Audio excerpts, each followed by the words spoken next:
September 16th, 2018. It's late Sunday night in Jacksonville, Florida, a city that's one of America's foremost military towns. One of the largest naval air stations in the United States is located here in Jacksonville. There are about 75,000 uniformed personnel and civilian military employees in the Jacksonville area. Because military folks are always on the move to different duty stations and they get promoted and transferred, there's a lot of turnover. But some service members do put down roots. Just after midnight, Duval County 911 receives a frantic call from the normally quiet suburban home of Chief Petty Officer Andrea Washington. 911, look, we need somebody here immediately. The caller is Marvin Jefferson. He says that he and Andrea's fiance, Danny Beard, had just walked in and found her lying on the floor. There's blood everywhere. There's blood on the carpet. There's blood on the wall. There's blood everywhere. And according to Marvin, there's nothing they can do for Andrea. She seems to be on the floor dead.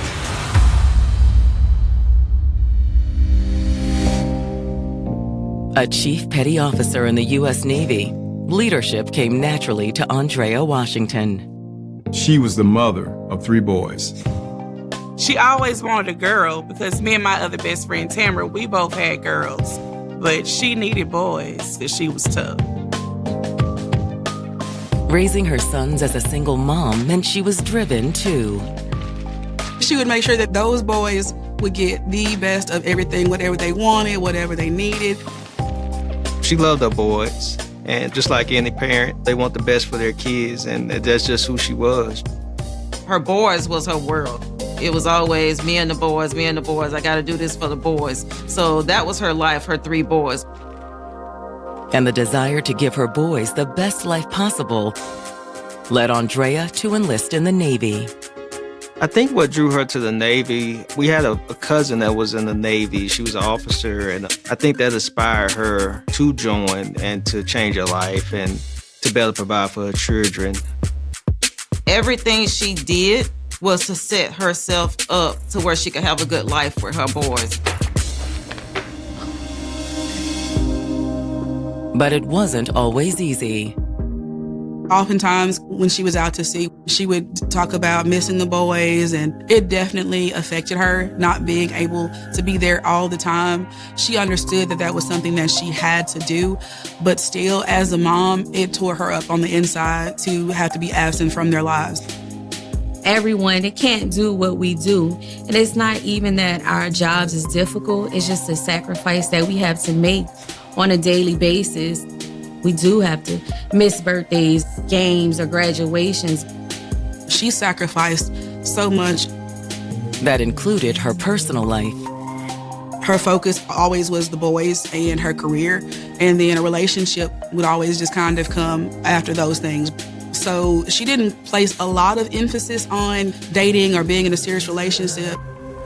But in 2016, with her son's teenagers, Andrea decided to give internet dating a try and matched with a man named Danny Beard. It's always weird meeting face to face for the first time. Right. Your profile picture definitely doesn't do you justice. After that initial date, Andrea really liked him. She was excited. She said, I met this guy. He's a truck driver. He has his own business. He's on the road a lot. He understands the whole military lifestyle, and he's supportive of it. She introduced him to myself and some other friends, and we all started to hang out together. To Andrea's friends, it was obvious the couple was a great match. He was just a great guy. He showed a lot of care and affection for Andrea. He was really good with the boys. She was able to rely on him keeping the boys while she was out at sea. He would make sure the boys was clean, they were fed, they got to school on time. He would make sure they did their homework. And that was the one thing she was searching for in a partner. Not only somebody that loved her, but somebody that also loved her boys. 1 year into the relationship, Danny proposed. He gave her a ring, and I know she was very happy and excited. She was ready to get married. family was very important to her. So to have a whole family and be able to raise her boys with someone that can step in as that second parent, that was part of the excitement for her. We were really very happy for her. I couldn't think of a person more deserving to have a happy ending than her.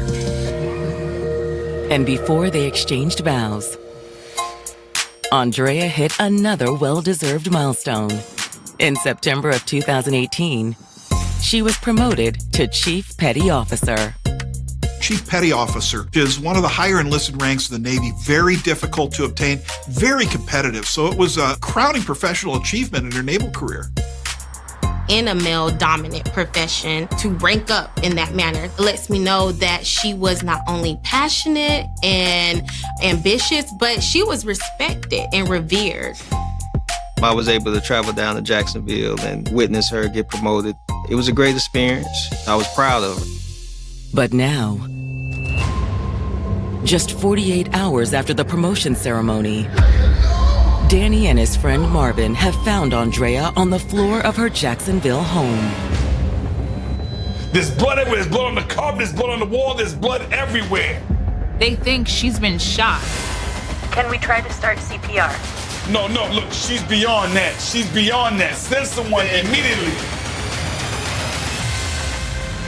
When first responders arrive at the scene, they find Marvin and Andrea's fiance, Danny Beard, waiting outside.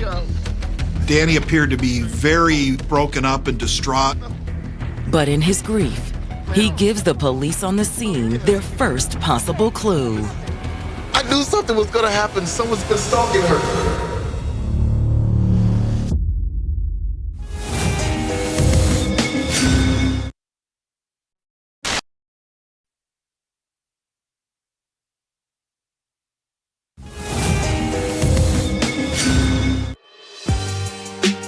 Newly promoted to Chief Petty Officer, Andrea Washington had it all.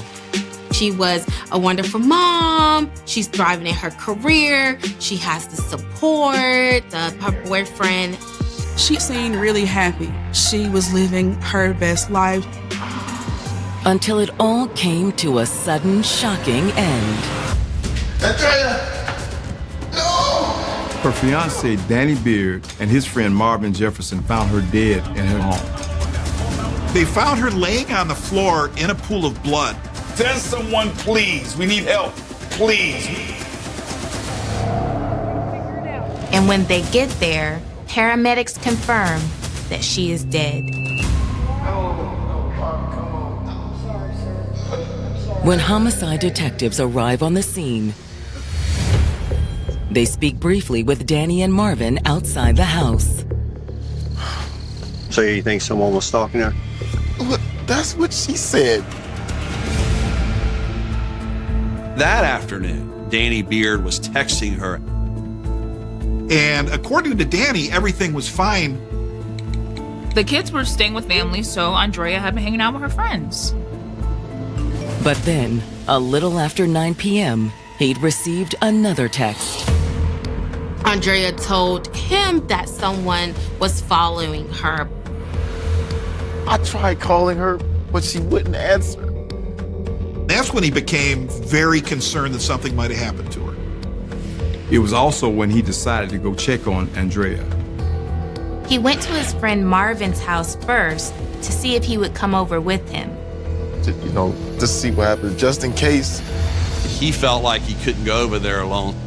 But now, he wonders if he had made the right choice. I should have got here sooner. While uniformed officers transport Danny and Marvin to the station for formal statements, detectives conduct a walkthrough of the crime scene. The crime scene itself was in good condition. Her home was well kept. But in the kitchen, detectives found clear evidence of a struggle. Where the kitchen enters into the master bedroom, there was a broken wine bottle, scattered glass throughout the floor. Andrea's body is only a few feet away. Andrea Washington was found in the threshold of her bedroom. She's been shot multiple times, including at least once in the head. At the scene, There were 3 live rounds, as well as 3 shell casings. The empty casings and live rounds are all .25 caliber. With smaller calibers, sometimes the ammunition may be a little bit less reliable, so the round may not fire, and you can cycle the weapon and it ejects the live round, so it may have been a misfire. Then, looking around the room, detectives quickly realize something is missing. Andrea's phone is not anywhere in the house, indicating that the killer must have taken it with them.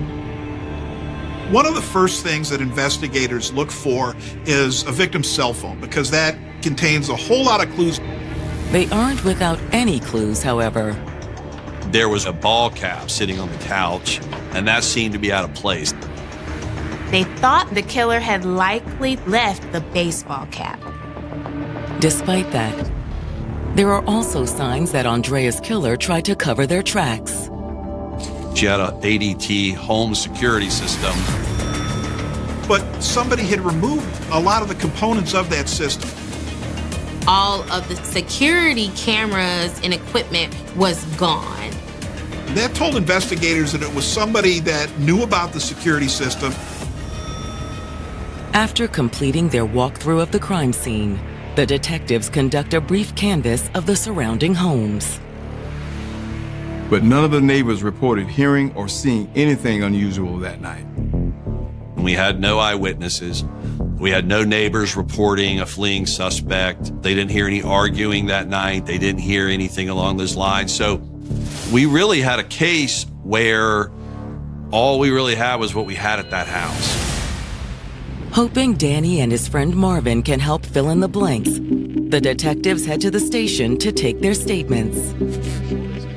Detectives sit down with Marvin first, since he made the initial 911 call. They started by asking how he knew Andrea and Danny. Well, I met Danny through Andrea, so it's only been over a year, but probably less than 2. Gotcha.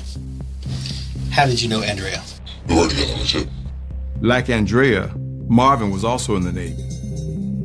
Next, the questions turn to Andrea and Danny's relationship. Are they good? They're not good? Marvin said that relationship between Danny and Andrea was rocky. There was constant ups and downs, challenges. I done played the middleman in their relationship the whole time. And according to Marvin, Andrea and Danny had recently split up. I suggested it. Because they arguing so much, I just need to give up on each other. Completely wrong. They stopped seeing each other shortly before she was discovered deceased. Well, it was, Danny just went out of the house. She wanted him out. But it was why Andrea really wanted Danny out that raised the red flags for detectives. She had been telling me that he abused her.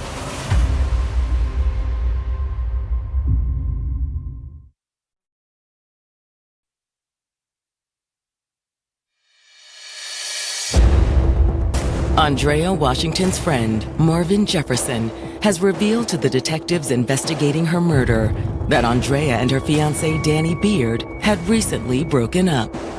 Andrea told him that she had asked Danny to move out. This was just recently, like, almost a little over a week ago. Andrea had alleged that Danny had physically abused her. He pushed her down and kicked in the stomach. And, things of that nature. But Marvin says he didn't entirely believe Andrea's story. I called him out on that, and did he do that? And he said no. He also said that there was something about Andrea's story that just didn't quite add up. You got beat you all night while you spend the night with him and then wait till the next morning to go to the emergency room. I still see him to the emergency room. Marvin also says he never witnessed any signs of abuse between the couple. I've never seen any bruises, you know? So I don't know. I mean, I've never seen him, you know? Marvin says he's not sure who to believe. There was something going on, but neither one of us was giving a full story. However, Marvin does know that Andrea had recently filed a restraining order against Danny. There was a court date scheduled for the day after she was murdered. According to Marvin, that's why Danny came by his place prior to checking on Andrea. He knew he couldn't go by himself, but he got a restraining order on him, and they supposed to go to court. When the questions turned to the night of the murder, Marvin says Danny had spent most of the day at his house. They'd watched some football together earlier in the day. The Jets and the Dolphins. Then Danny left to go have dinner with family that evening. But he says Danny had returned a few hours later. He said, I need you to go to Andrea's with. He said, because I think something wrong. What do you mean? He showed Marvin the text that Andrea had sent him. She said she was scared. He said, somebody followed her. They'd been following her all day or something. And he told her to call the police. Did she call the police? I don't know, man. He called her back, and she wasn't picking up. And he said it's not like her to not answer the phone whenever you call her. Marvin says he'd agreed to go over to Andrea's with Danny. He goes to the door. He rings the doorbell. Nothing happens, so he's knocking on the door. Boom, boom, boom, boom, boom, boom. Andrea, calling Andrea. Andrea! Still no answer, so he reaches down and turns the door, and the door opens. Front door? Front door, it opens, yeah. Andrea!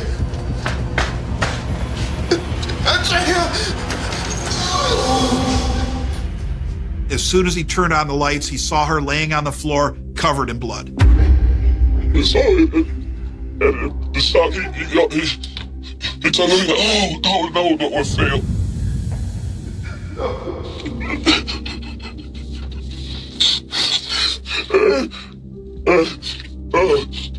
And she was laying on the floor. After talking to Marvin, the detectives head next door to speak with Danny. He started by admitting he and Andrea had recently broken up. Danny told the investigators that their relationship was going really well until he lost his job. He started going downhill. And he admits that things only got rockier from there. She had a restraining order put out on me. He acknowledged he had the temporary injunction. Was it just hands, or was there any kind of any other allegation? Did you threaten her or anything like that? Yeah, she told him I threatened him. I threatened her. I did this. I did that. But he denied doing any of it. He also says that Andrea paid little mind to the restraining order. You guys still continue to talk? Danny had said even after the restraining order was issued, Andrea would often come over to his house. I guess he didn't think the restraining order was for her too. Right. When the questions turn to that day, Danny's story mirrors Marvin's. Like Marvin had already told them, Danny said the two of them had watched football that afternoon. He had been chatting with Andrea on and off via text message. And then he spent some time with his mom and sisters that evening. While he was there, he'd gotten another text from Andrea. This time about their pending court date. She told me, well, I'm sorry about everything. I know you didn't push me. I know you didn't do this. I know you didn't do that. She said, I'm still in love with you. She said, I just wanted you out of the house. That's why she did all this stuff. Danny was under the impression that Andrea was going to go to court with him and actually push to have the restraining order lifted. But according to Danny, at around 9 that night, the tenor of Andrea's texts had suddenly changed. She said, Danny, please help. Andrea had told him that she was scared. Like, what's wrong?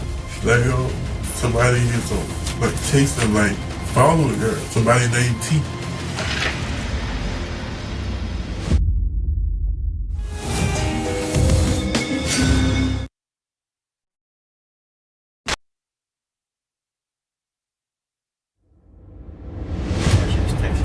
According to Andrea Washington's former fiancé, Danny Beard, she'd reached out to him shortly before her murder with some terrifying news.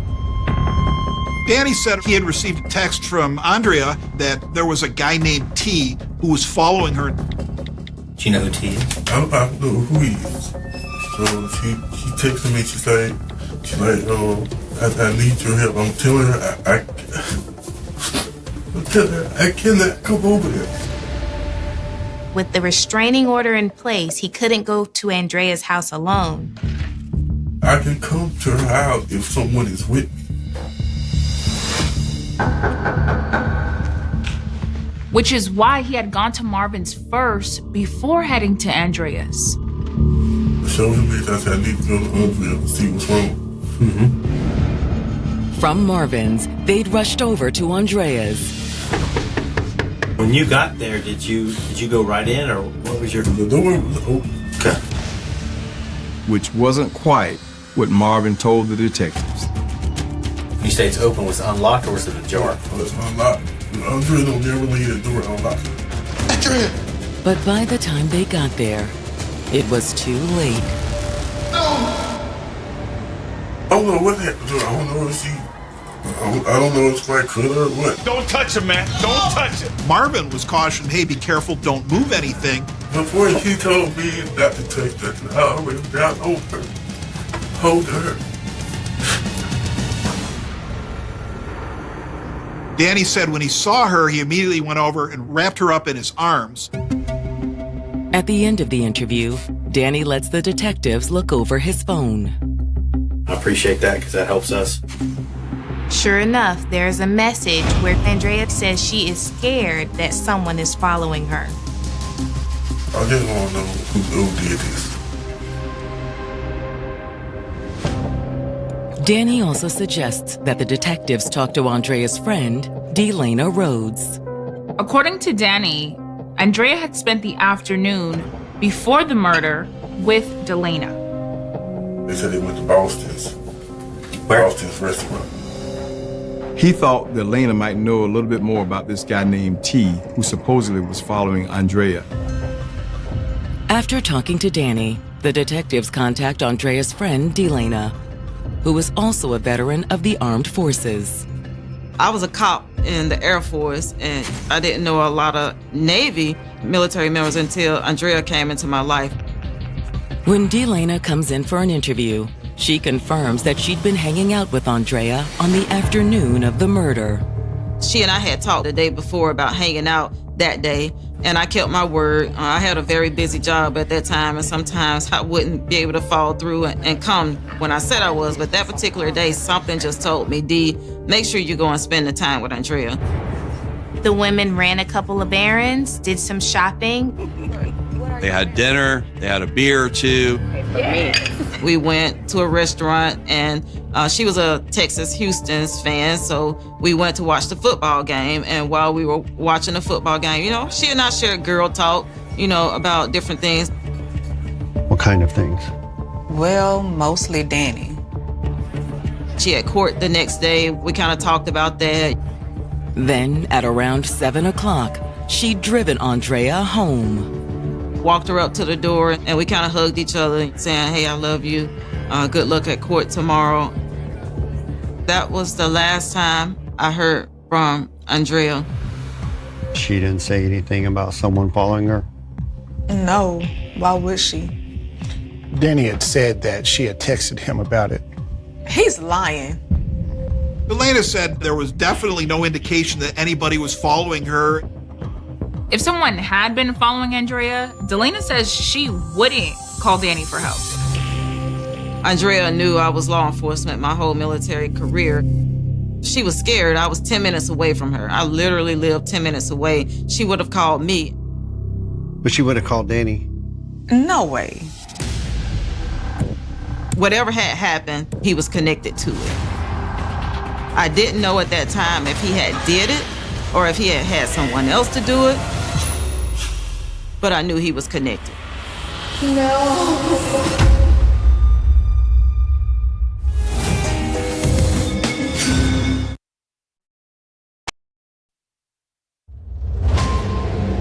Andrea Washington's friend, Delana Rhodes, has told detectives she's certain Andrea's former fiancé, Danny Beard, was behind the shooting that killed the 37-year-old chief petty officer. He had murdered her. No one else would have had a reason to do anything to hurt Andrea.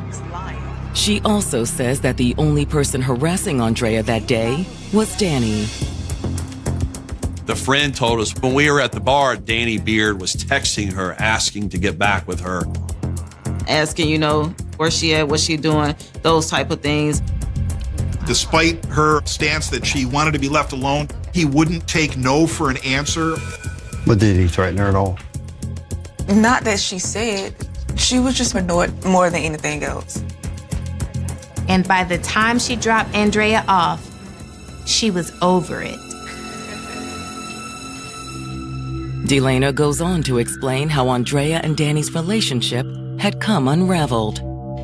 She started to realize he was telling lies about some things, like his job, the type of money he was making on his jobs. And I think once she started to realize that he was not being honest with her, she started to have some feelings of, is this the right person? Delana also said, at around about that same time, strange things started to happen. One night, somebody had left a threatening note at the door saying that they were going to do something violent to them. And soon after that, someone had broken into the house and ransacked it. Andrea didn't understand why someone would be doing those things. In fact, Delana says Andrea became so concerned that she hired a private investigator. They dusted it for fingerprints, didn't find any other fingerprints outside of her kids and Danny. According to Delana, that's when Andrea started to suspect Danny. Things just started to add up that something isn't right. Nonetheless, Delana says it wasn't a deal breaker for Andrea. Andrea wanted to continue a relationship with him. She had never been married before, and she wanted to be married. But one night, that had all changed. Andrea called me and told me he had been violent toward her. He had pushed her and kicked her in the stomach, threatened to kill her. I was like, Andrea, any man that kicks you doesn't love you. And that's when she started to realize that, yeah, this isn't love. She'd taken out the restraining order soon after the incident. She decided, I can't go any further with this person because I can't not only have this around me, I can't have this around my boys. Based on what Delana tells them, the detectives now suspect Danny fabricated the whole story about the stalker. She created skepticism about the text message exchange. If he took Andrea's phone, he could have sent those texts to himself. The breakup and the restraining order certainly gave him a motive. He was served with an injunction on September 12th of 2018. This murder occurred in the evening hours of September 16th of 2018, one night prior to when the final injunction hearing was to take place. No. Domestic violence is about control and asserting dominance. And so with Andrea going forth and filing that restraining order, she was taking her power back. With suspicion mounting that Danny could be the killer, the detectives get a warrant to search the home where he'd been staying since the breakup. Upon getting to Danny's home, they see this phone there and they are like, maybe this is Andrea's phone. But when they did delve into the contents of that cell phone, they found that it wasn't. It appears to be Danny's. He must have had two phones. Once we got into that phone, that led to tremendous evidence pointed directly at Danny Beard. They found some really disturbing text messages. Looking at the text, it was clear Miss Washington had developed this great fear of him. And based on what else they find inside Danny's home, the detectives suspect she may have been right to fear him. They find a box of 25 caliber bullets, the exact same caliber and type of bullet that was used in the homicide. The caliber of the projectiles, the markings on the projectiles, matched identical to what lay next to her body. However, the detectives also find evidence suggesting that Andrea did indeed have a stalker. And his name was Danny Beard. On his phone, he had an app that gave him access to Andrea's security cameras. He has more than 900 photos saved from the surveillance cameras. That told us that Danny Beard was watching her, using it to sort of monitor her, obsessively taking these still photos. But it's another photo the detectives find that could prove key to solving the case. They notice a photo of Andrea and Danny together. And in the photo, he's wearing a hat that looks a lot like the cap that was found on Andrea's couch at the crime scene. But if the hat was Danny's, when had he left it there? A quick search back through the security camera images saved on Danny's phone provides a possible answer. All day long, the still shots never showed the cap on the couch. It only showed up after Andrea's murder.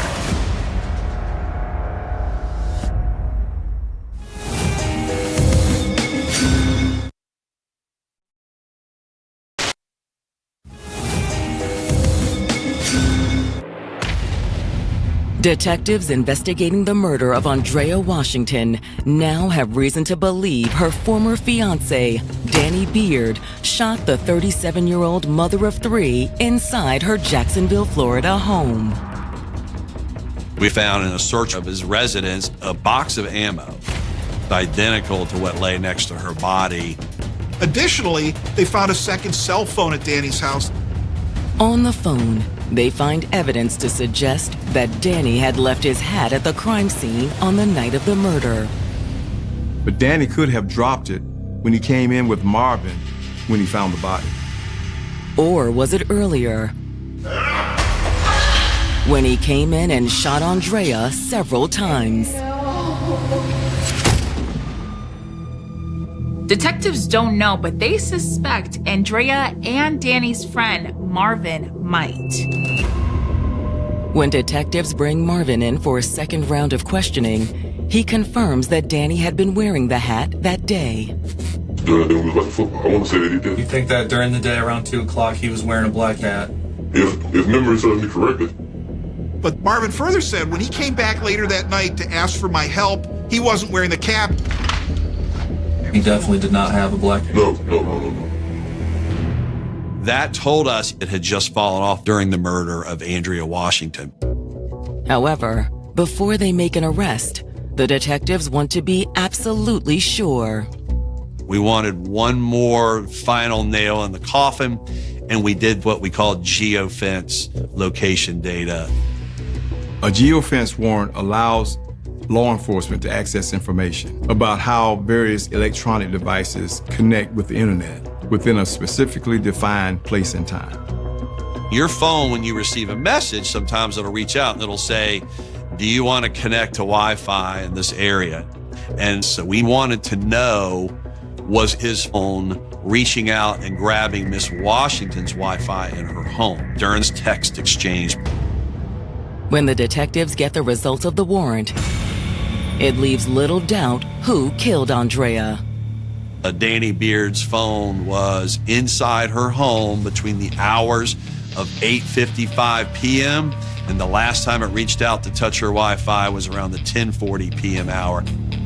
Exactly how he gained entry wasn't clear. Either the door was unlocked or he had a key. And she was completely unaware when Danny slipped up quietly behind her. She had a large contusion on her left upper back near her shoulder. Remember that broken wine bottle? It's our contention he must have come up from behind her while she was in her bedroom. That told us that's probably where he hit her.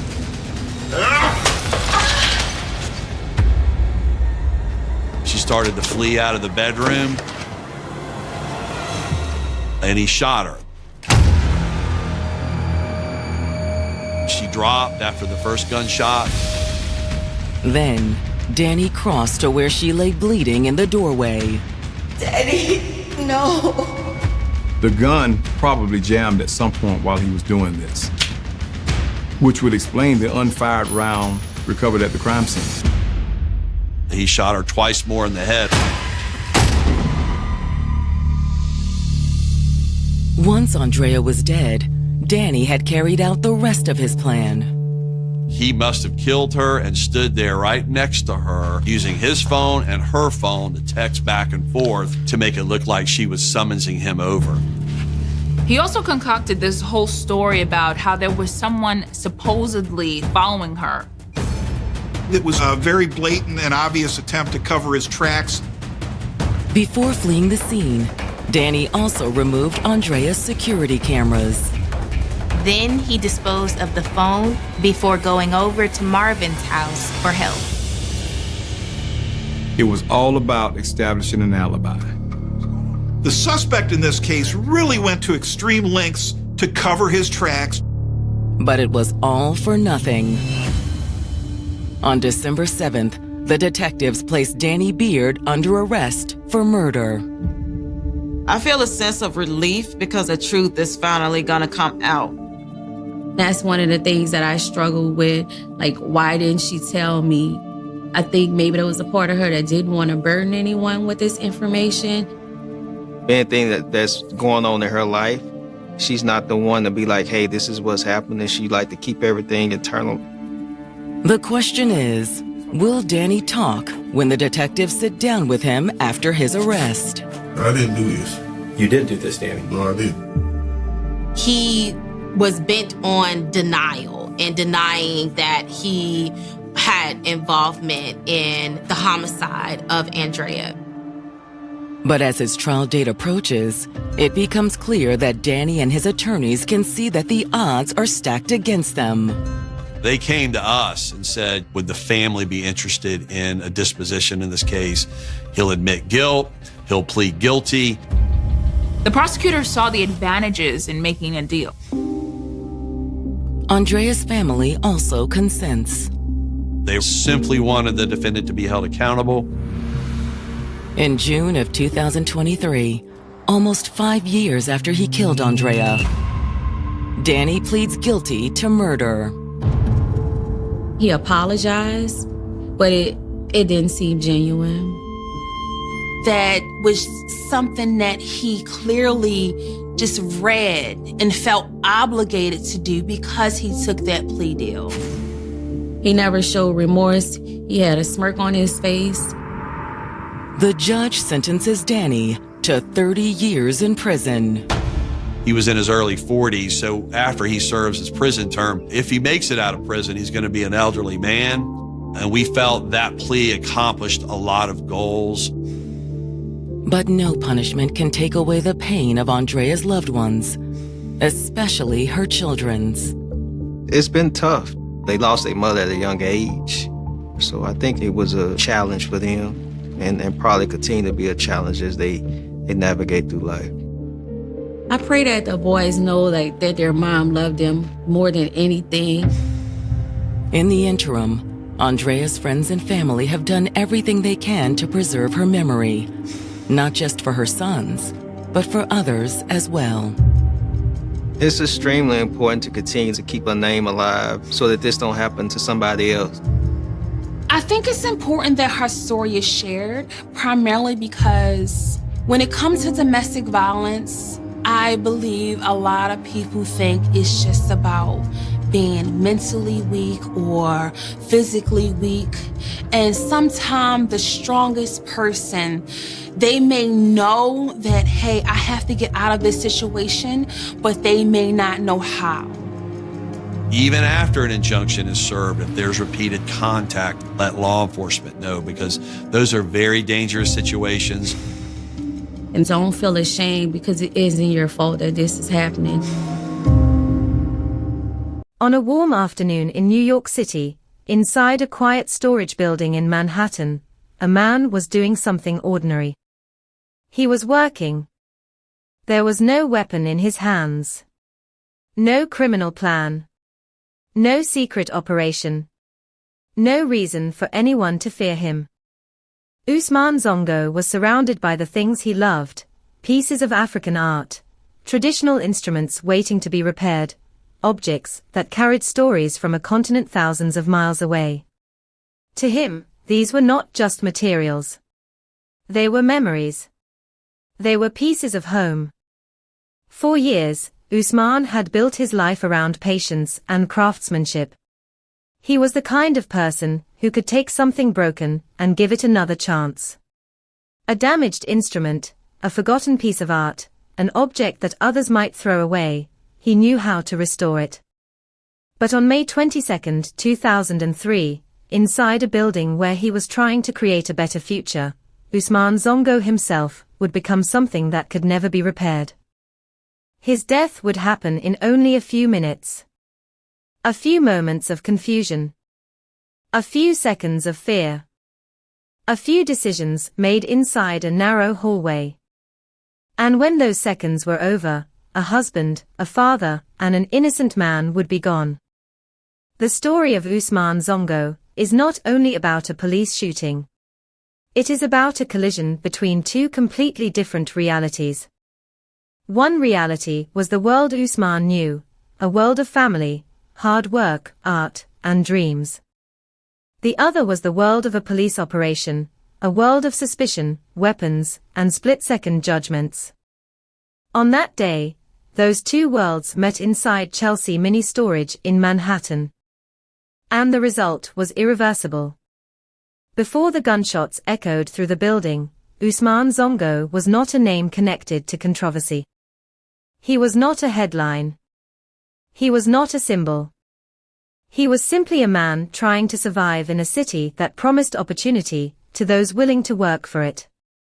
He had left behind Burkina Faso, a country in West Africa where his roots ran deep. Like many immigrants who cross oceans searching for a better future, Usman carried more than luggage when he arrived in America. He carried responsibility. He carried hope. He carried the expectations of a family waiting for him thousands of miles away. New York City was a place where millions of people came looking for a new beginning. The streets were crowded with dreamers, workers, and people rebuilding their lives from nothing. For Usman, the city was not about fame or wealth. It was about possibility. He wanted a stable life. He wanted to support his family. He wanted his children to have opportunities that he had struggled to find. Every day, he worked with his hands. Those hands were not the hands of a criminal. They were the hands of an artist. Hands that understood details. Hands that required patience. But on that afternoon in 2003, those same hands would become powerless against a situation he never expected. The events that led to his death began with a police investigation. The New York Police Department was targeting an illegal operation involving counterfeit CDs and DVDs. Investigators believed that a storage facility in Manhattan was connected to the distribution of copied media. The building was not a dramatic crime scene. It was not a dark underground location hidden from the world. It was simply a place where different people rented small spaces for different purposes. A place where people stored belongings. A place where workers came and went. A place where Usman had created his small workshop. But when police entered the building, they were not looking for him. They did not know his name. They did not know his story. They did not know that behind one of those storage doors was an artist repairing objects from his homeland. To the officers involved in the operation, the building represented a possible criminal location. To Usman, it was his workplace. And that difference in perspective would become the center of the tragedy. The officers conducting the operation were not all wearing traditional police uniforms. Some were in plain clothes. Some were trying to approach suspects without drawing attention. For police, this was a tactical decision. For someone inside the building who did not know what was happening, it created confusion. And confusion can become dangerous when combined with fear. That afternoon, Usman heard unusual sounds. Footsteps. Movement. Voices. A sudden disturbance inside a place that was normally quiet. Like anyone who hears something unexpected near their workplace, he went to see what was happening. He stepped away from his workshop. He walked toward the situation. He did not know that a police operation was unfolding. He did not know officers were searching for suspects nearby. He did not know that the next few moments would change everything. Then he saw a man with a gun. That man was NYPD officer Brian Conroy. According to prosecutors, Usman became frightened because he did not understand that the person holding the weapon was a police officer. In that moment, a question emerged that would remain at the heart of the case. What does a person do when they believe they are facing danger? Does a person stop and ask questions? Or do they run? Usman ran. And that decision would be interpreted in two completely different ways. To those who later defended the officer's actions, movement from a person during a police operation could appear suspicious. But to those who knew Usman, running was the reaction of a frightened man who did not know who was chasing him. A husband. A father. An immigrant who had already traveled thousands of miles searching for safety. A man who suddenly found himself trapped in a terrifying moment. The hallway became the final place Usman Zongo would ever walk through. A narrow passage inside a storage building. A place where seconds moved faster than thoughts. A place where a misunderstanding became fatal. Officer Conroy pursued him. The distance between them closed. The tension increased. And then came the sound that would forever change the lives of everyone connected to Usman. Gunshots. 4 shots. 4 moments that ended a life built over decades. Usman Zongo collapsed. The man who came to America carrying dreams was now lying on the floor of a building where he had only been trying to work. The investigation that followed would reveal something devastating. Usman was not part of the criminal operation police were investigating. He was not carrying a weapon. He had no criminal record. He was not the person officers were looking for. He was simply in the wrong place at the wrong moment. But for his family, those facts came too late. A question remained hanging over the tragedy. How could a man who spent his life creating and repairing things become someone seen as a threat? How could a person trying to build a future become the victim of a decision made in seconds? The death of Usman Zongo would soon become part of a larger national conversation about policing, immigrant communities, and the use of deadly force. It would also bring back painful memories of another case that had shocked New York only a few years earlier, the death of Amadou Diallo, a Guinean immigrant who was killed by police officers in 1999 despite being unarmed. For many people in African immigrant communities, these cases raised painful questions. Were innocent people being seen through the lens of suspicion before they were seen as human beings? Were some lives being placed in danger because of assumptions made too quickly? The tragedy of Usman Zongo was not just about one afternoon in Manhattan. It was about a life that had begun far away in Burkina Faso. A life shaped by family, culture, and determination. A life that crossed continents in search of hope. And a life that ended in a place where he was supposed to be safe. Years later, people would remember Usman not because of how he died, but because of who he was before that moment. A craftsman. A father. A man who believed hard work could create a better tomorrow. But his story would leave behind a haunting question that still echoes. What happens when an innocent person is mistaken for a danger in just a few seconds? And how much does a family lose when a single moment cannot be taken back? New York City in the early 2000s was a place still carrying the weight of a wounded history. The skyline had changed forever after September 11, 2001. The city that had always been known as a symbol of ambition and possibility was now also a city shaped by fear, security concerns, and a heightened awareness of danger. Police officers moved through the streets with a different sense of responsibility. Public safety had become a national conversation. Every suspicious movement, every unknown person, every possible threat was viewed through a new and sometimes harsher lens. For many New Yorkers, especially those who worked in law enforcement, the years after the attacks created an environment where caution became a necessity. But for many immigrant communities, those same years brought another feeling. A feeling of being watched. A feeling that a misunderstanding could happen more easily. A feeling that being unfamiliar, foreign, or different could sometimes make someone appear suspicious before they were ever understood. It was within this complicated atmosphere that Ousmane Zongo was trying to build a life.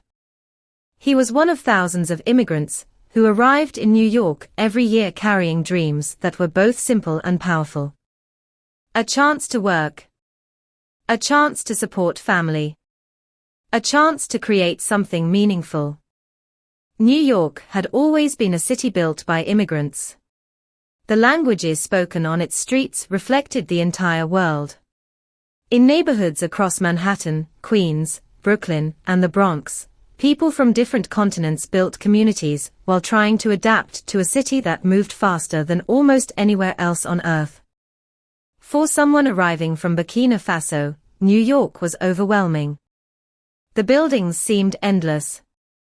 The streets were constantly alive.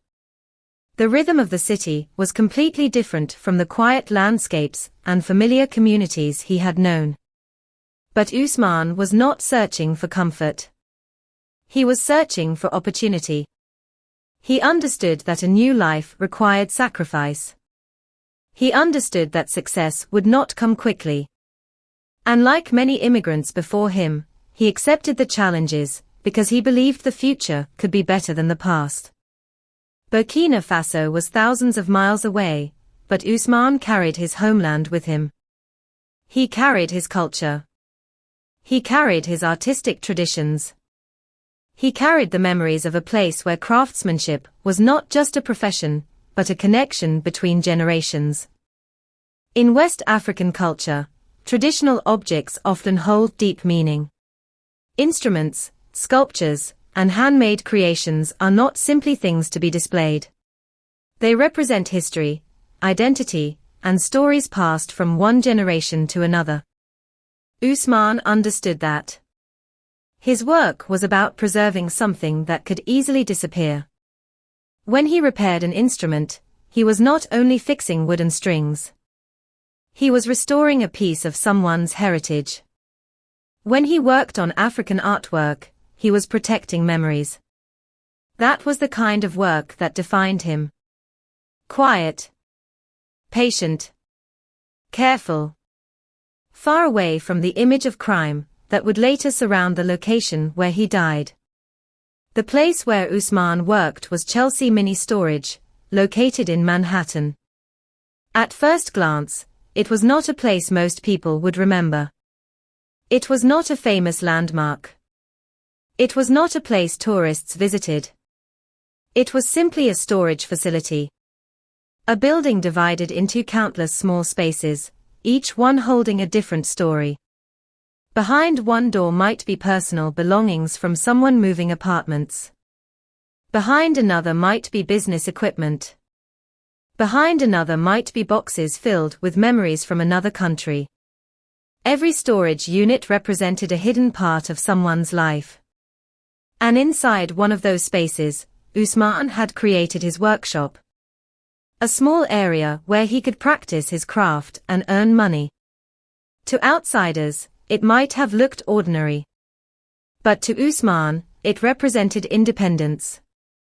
It represented progress.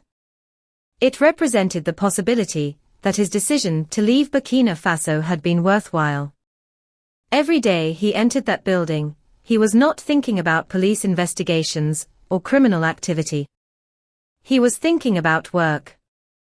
About family. About tomorrow. But at the same time, another story was developing inside that same building. One that Ousmane knew nothing about. Authorities had been investigating a criminal operation involving counterfeit music and movie products. The sale of illegal CDs and DVDs had become a widespread problem during that era. Before digital streaming transformed entertainment, physical discs were one of the main ways people consumed music and movies. Counterfeit operations could generate significant profits by producing cheap copies and selling them illegally. For investigators, these operations were not harmless business disputes. They were organized criminal activity. The NYPD began focusing attention on locations believed to be connected to these activities, including areas inside Chelsea Mini Storage. The operation required planning. Officers needed to identify suspects. They needed to gather information. They needed to move carefully. But the building itself created challenges. Storage facilities are naturally confusing environments. Rows of doors. Long corridors. Limited visibility. Many different people coming and going. Someone walking through the hallway could be a suspect. Or they could simply be a worker. Someone opening a storage unit could be involved in illegal activity. Or they could simply be doing their job. The environment created uncertainty. And uncertainty is where tragedies often begin. On May 22, 2003, officers entered Chelsea Mini Storage as part of their investigation. Some officers were not wearing traditional police uniforms. Some were dressed in plain clothes. From the perspective of law enforcement, this approach was intended to help them operate effectively. But from the perspective of someone inside the building who did not know what was happening, the situation was very different. Imagine walking through your workplace. Imagine hearing unfamiliar voices. Imagine seeing people moving quickly. Imagine seeing someone holding a weapon. And imagine not knowing whether the person in front of you is there to protect you or harm you. That was the uncertainty surrounding the final moments of Ousmane Zongo's life. He was not entering a dangerous situation intentionally. He was not confronting police. He was not searching for trouble. He was simply a man reacting to a confusing scene unfolding around him. The tragedy was built on a chain of assumptions. Police officers were looking for criminals. Ousmane was simply present. Officers saw movement during an investigation. Ousmane saw people he did not recognize. Police saw a person running. Ousmane saw a frightening situation and tried to escape. Each side experienced only a small part of the reality. And in a matter of seconds, those separate realities collided. The investigation that followed would force everyone to examine what happened inside those hallways. What did the officers see? What did Ousmane understand? Could the outcome have been different? Could communication have prevented tragedy? Could one more second of patience have changed everything? These questions would follow the case for years. But before the courtroom battles, before the protests, before the legal arguments, there was a man whose story needed to be understood. Because Ousmane Zongo was not defined by the moment of his death. He was defined by everything that came before it. The journey from Burkina Faso. The sacrifices made for family. The dedication to his craft. The belief that America could offer a new beginning. To understand why his death affected so many people, it was necessary to look beyond the headlines. Beyond the police reports. Beyond the courtroom. And return to the life of the man who walked into Chelsea Mini Storage that day believing he would simply finish his work and go home. A man who came to New York searching for a future. A man who never imagined that the place where he built his dreams would become the place where his life ended, before he became a name remembered in court documents and news reports, before his death became part of a national debate about policing and justice. Ousmane Zongo was simply a man with a dream. A man who worked with his hands. A man who believed that patience could bring broken things back to life. A man who carried the memories of his homeland wherever he went. To understand the tragedy of May 22, 2003, it is necessary to first understand the person who was lost. Because Ousmane Sonko was never meant to be remembered only because of how he died. He deserved to be remembered because of how he lived. Ousmane came from Burkina Faso, a landlocked country in West Africa known for its rich cultural traditions and strong sense of community. For many people outside Africa, Burkina Faso was only a name on a map. But for Ousmane, it was home. It was the place where his identity was formed. The place where he learned the value of hard work. The place where he developed his connection with art and craftsmanship. Growing up, Ousmane lived in a world where objects often carried meaning beyond their physical appearance. A musical instrument was not simply wooden strings. A carved piece of art was not simply decoration. Each creation carried history. Each object carried the voice of the people who made it. In many African traditions, artisans are not just workers. They are guardians of culture. They preserve knowledge that has passed from one generation to another. They keep traditions alive in a world that is constantly changing. Ousmane became one of those guardians. His talent was not based on speed. It was based on attention. He understood that restoration required respect. You could not force an old instrument back to life. You had to listen to it. You had to understand where it had been damaged. You had to carefully repair what time had taken away. That same patience defined the way he lived. People who knew Ousmane described him as a quiet and hard-working person. He was not someone searching for attention. He was not someone who wanted to be surrounded by luxury. His ambitions were much simpler. He wanted to work honestly. He wanted to provide for his family. He wanted to create stability. Like many immigrants who leave their homeland, Ousmane's journey was not only about himself. Behind every decision was the knowledge that his choices affected the people he loved. Leaving Burkina Faso meant leaving behind familiar places. It meant leaving behind relatives, friends, and a community that knew him. It meant stepping into uncertainty.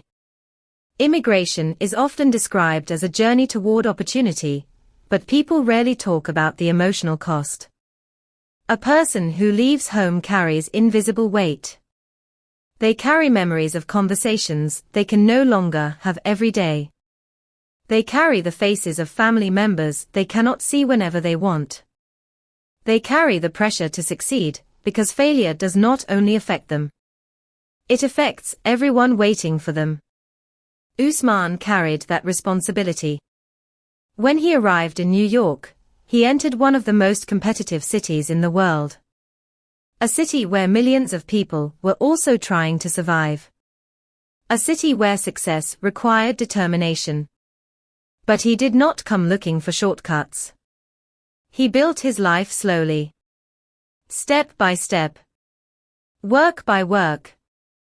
Customer by customer. His craft became his connection to both his past and his future. Through repairing African instruments and restoring artwork, Ousmane created a small piece of Burkina Faso in New York. Inside his workshop, surrounded by objects connected to African culture, he was not just earning money. He was maintaining a relationship with his roots. The world outside his workspace moved quickly. Cars rushed through Manhattan streets.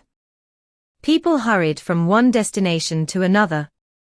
Businesses competed for attention. But inside his small working area, Ousmane followed a different rhythm. The rhythm of craftsmanship. The rhythm of concentration. The rhythm of someone who believed that careful work mattered. For his family, his journey to America represented hope. Like many families separated by migration, they depended on his success. The money he earned was not simply income.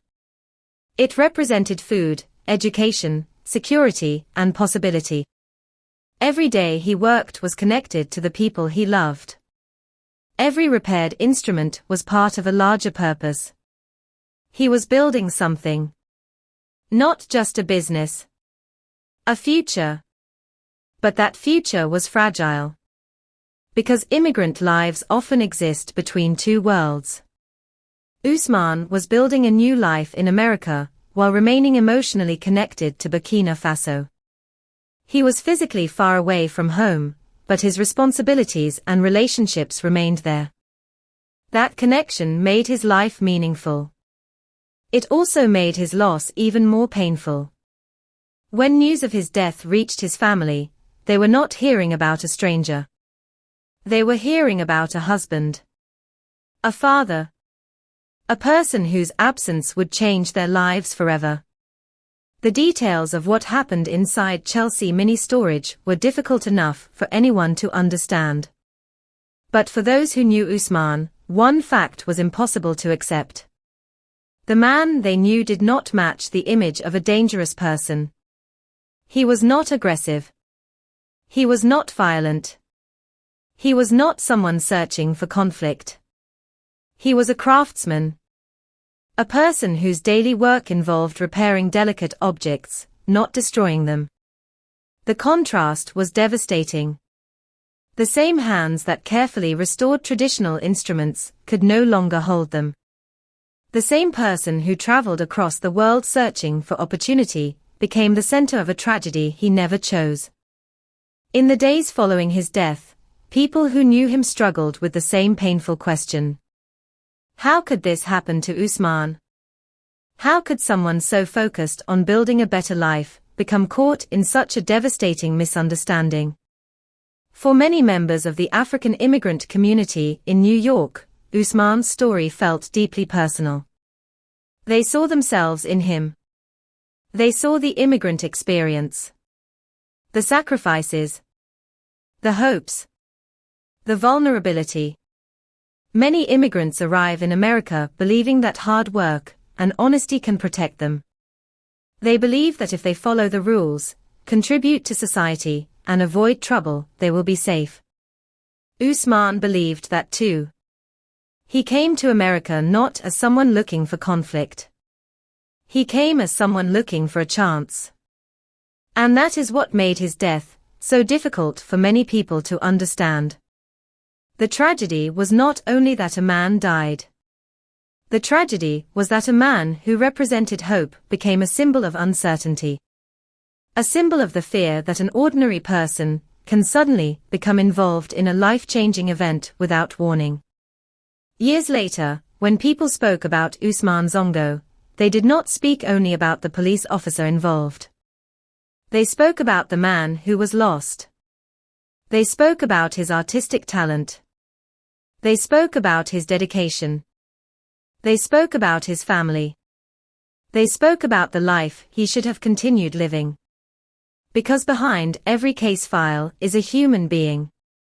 Behind every headline is a person with memories, relationships, and dreams.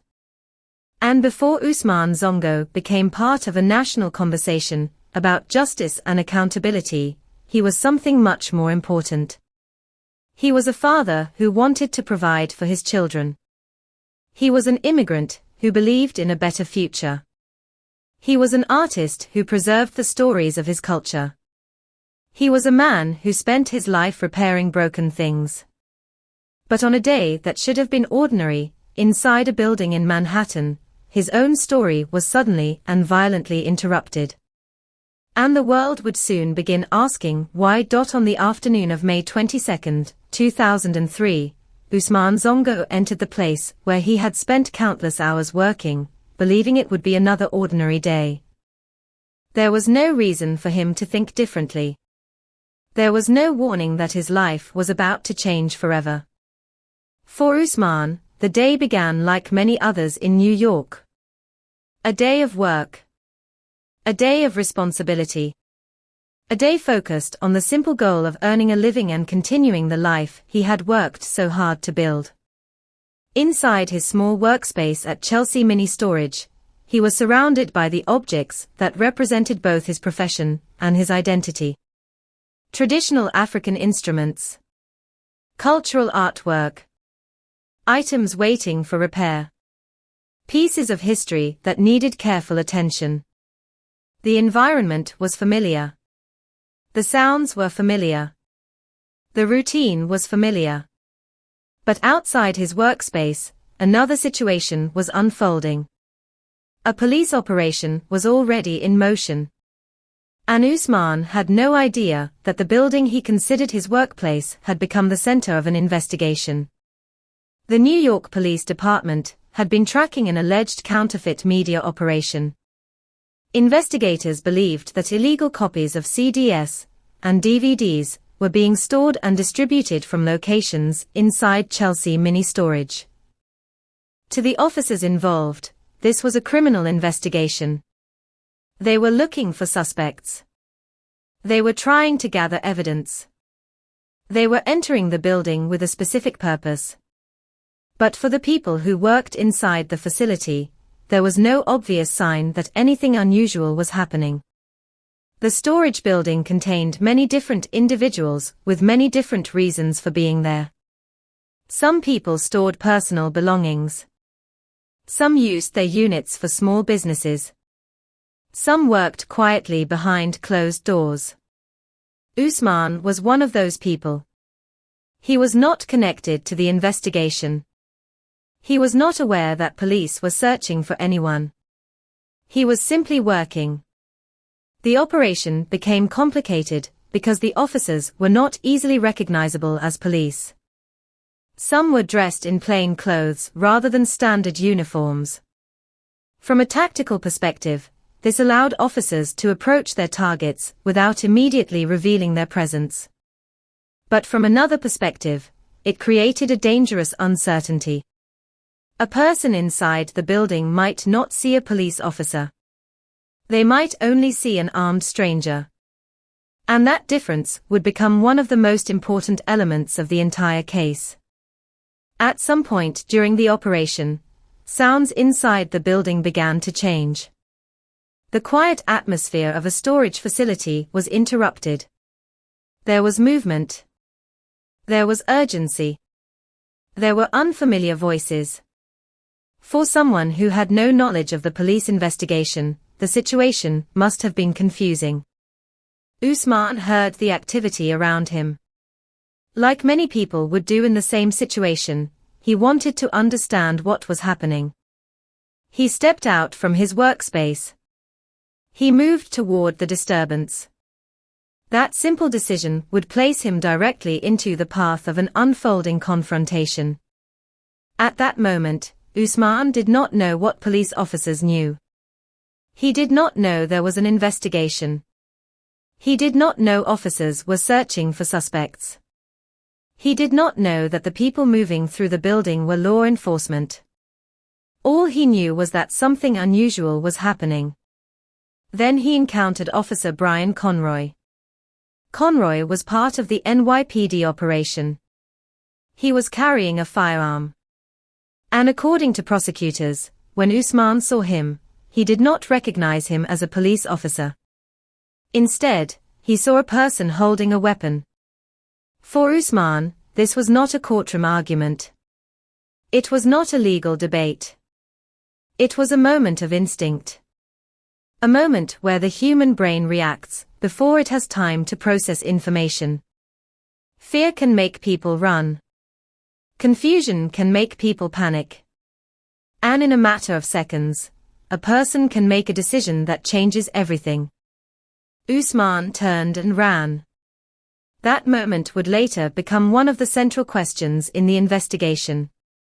Why did he run? Was he trying to escape, because he was involved in criminal activity? Or was he running, because he was frightened and did not know who was chasing him? The answer depended on which perspective someone believed. To investigators reviewing the incident afterward, the question was whether the officer's actions were justified. To Usman's family, the answer was painfully clear. They believed he was simply a frightened man caught in a situation he did not understand. The pursuit moved through the corridors of Chelsea Mini Storage. The building that had once represented opportunity and independence suddenly became a place of fear. The same hallways where Usman had walked carrying artwork and instruments were now the location of a desperate chase.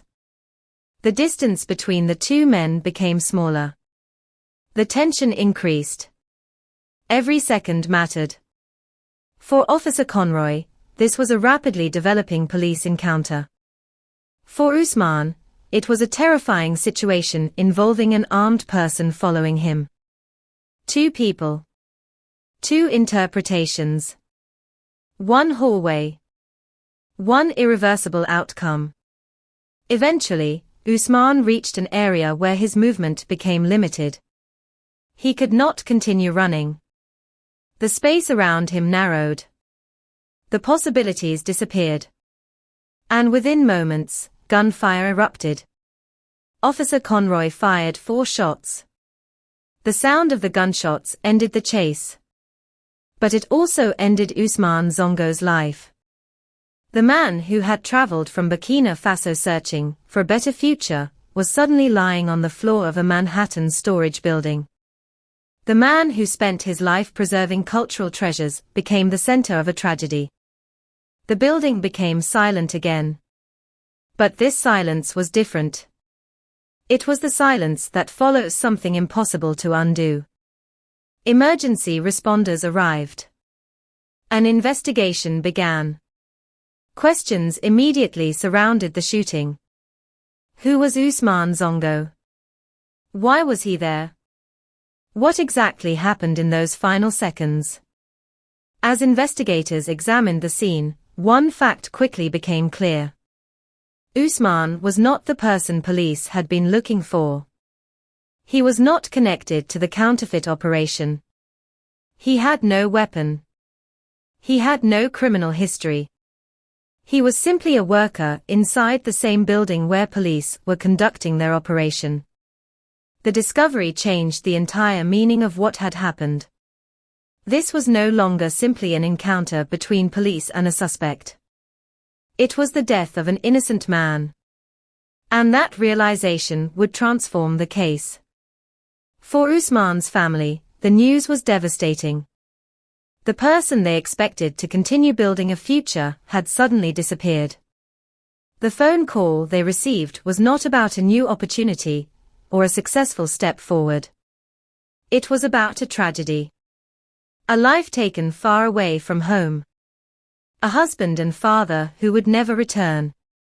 In the days after the shooting, the details of what happened inside Chelsea Mini Storage became the subject of intense examination. Every action was questioned.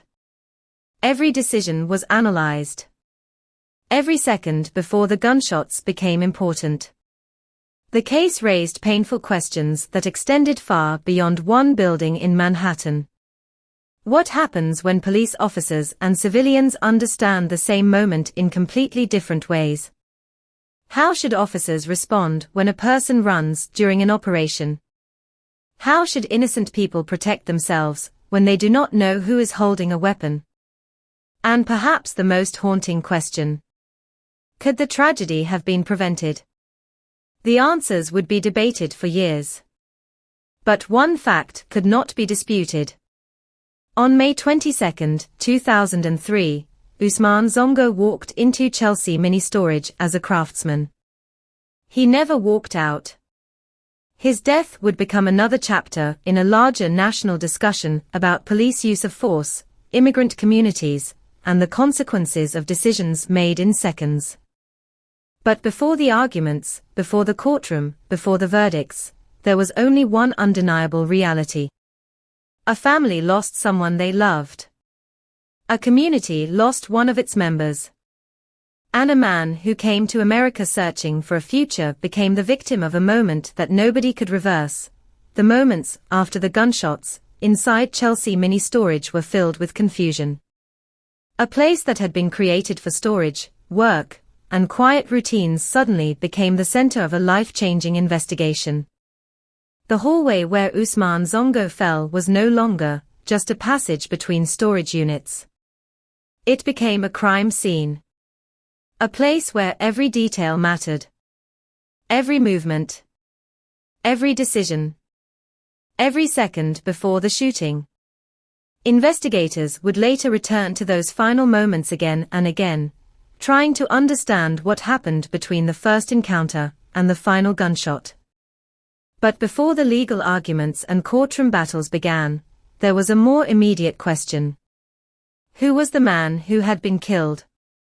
At first, the answer was not known to everyone involved.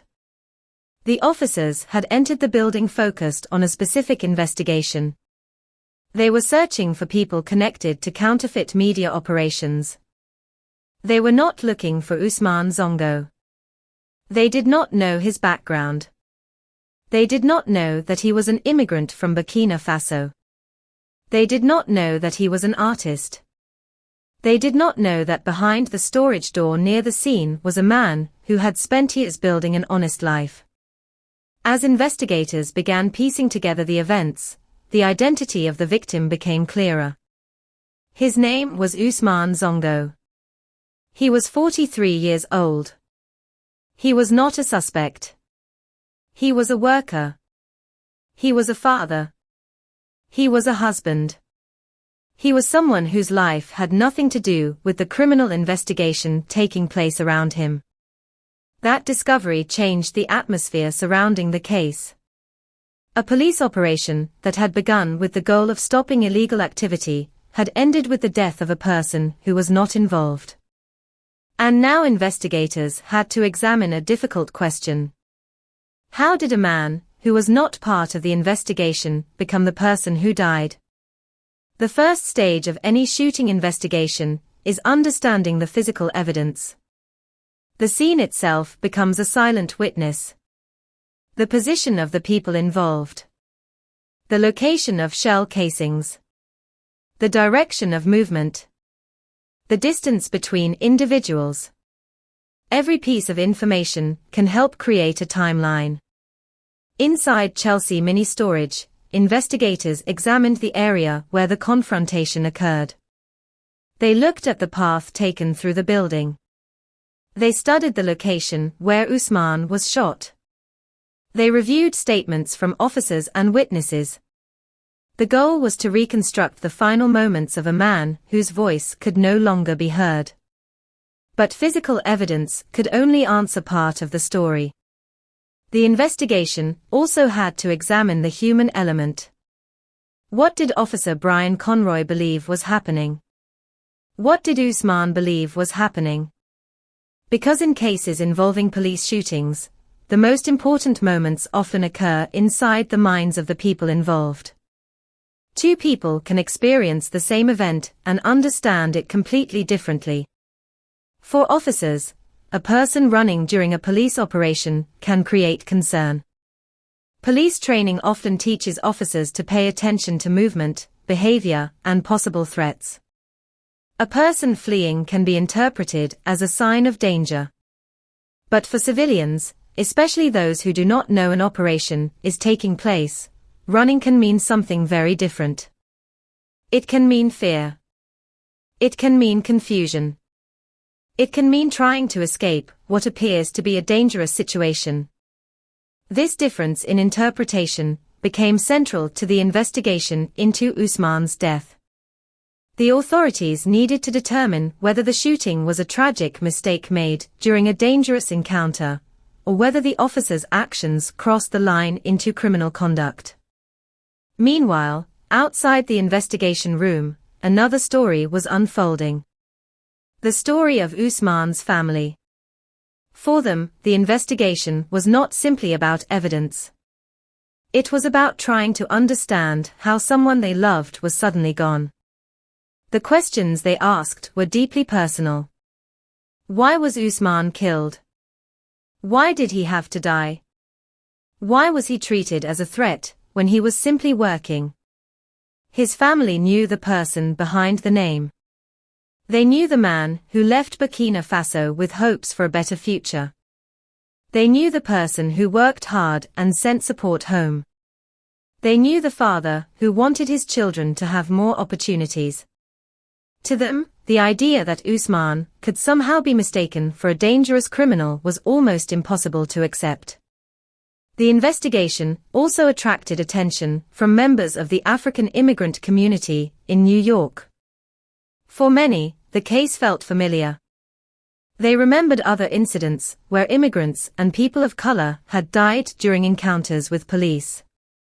Only a few years earlier, the city had been shaken by the death of Amadou Diallo, another West African immigrant who was killed by police officers despite being unarmed. The similarities between the cases created painful memories.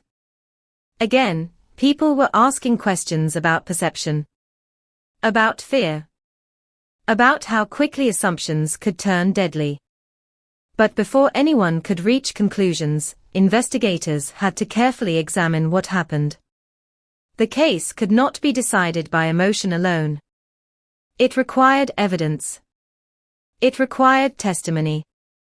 It required understanding every detail. One important part of the investigation was determining whether Ousmane had any connection to the criminal operation police were targeting. The answer would become clear. He did not. There was no evidence connecting him to the counterfeit CD and DVD investigation. He was not hiding illegal material. He was not part of the operation. He was simply occupying a workspace in the same building. This fact transformed the case from a confrontation with a suspect into something much more complicated. A person who had nothing to do with the investigation had lost his life during it. The investigation then turned toward the actions of Officer Conroy. Was the shooting justified? Did he follow police procedures? Did he properly identify the situation? Could he have responded differently? These questions would eventually be argued in court. But at this stage, investigators were still gathering information. They were building the timeline. They were examining the evidence. They were trying to understand what happened in the small window of time between the moment Ousmane stepped into the hallway and the moment he fell. The public wanted answers. The family wanted justice. The police department faced difficult questions. And Officer Brian Conroy found himself at the center of a case that would define the rest of his career. The investigation would not be simple. It would not be free from disagreement. Different people would look at the same facts and reach different conclusions. Some would argue that Conroy faced an unpredictable situation and reacted based on what he believed was happening. Others would argue that a trained police officer had a responsibility to recognize the difference between a threat and an innocent person.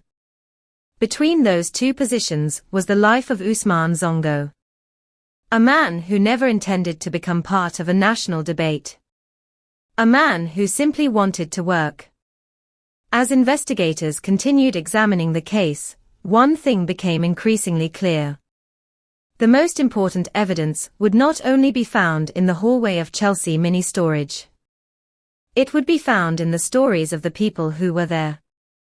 The officers, the witnesses, the family, and the unanswered questions left behind by a tragedy that happened in only a matter of seconds. After the first shock of Ousmane Zongo's death began to fade, a more difficult phase started. The search for the truth. In cases involving police shootings, the investigation is rarely only about what happened. It is about why it happened. It is about understanding decisions made in moments when there is little time to think. It is about examining not only actions, but intentions. Inside Chelsea Mini Storage, investigators had to reconstruct a sequence of events that lasted only a few minutes. But those minutes contained countless questions. What did Officer Brian Conroy see? What did Ousmane Zongo believe was happening? What information did each person have at the moment they made their decisions? Because the tragedy was built around a gap in understanding. The police officers knew they were conducting an operation. Usman did not. The officers knew they were law enforcement.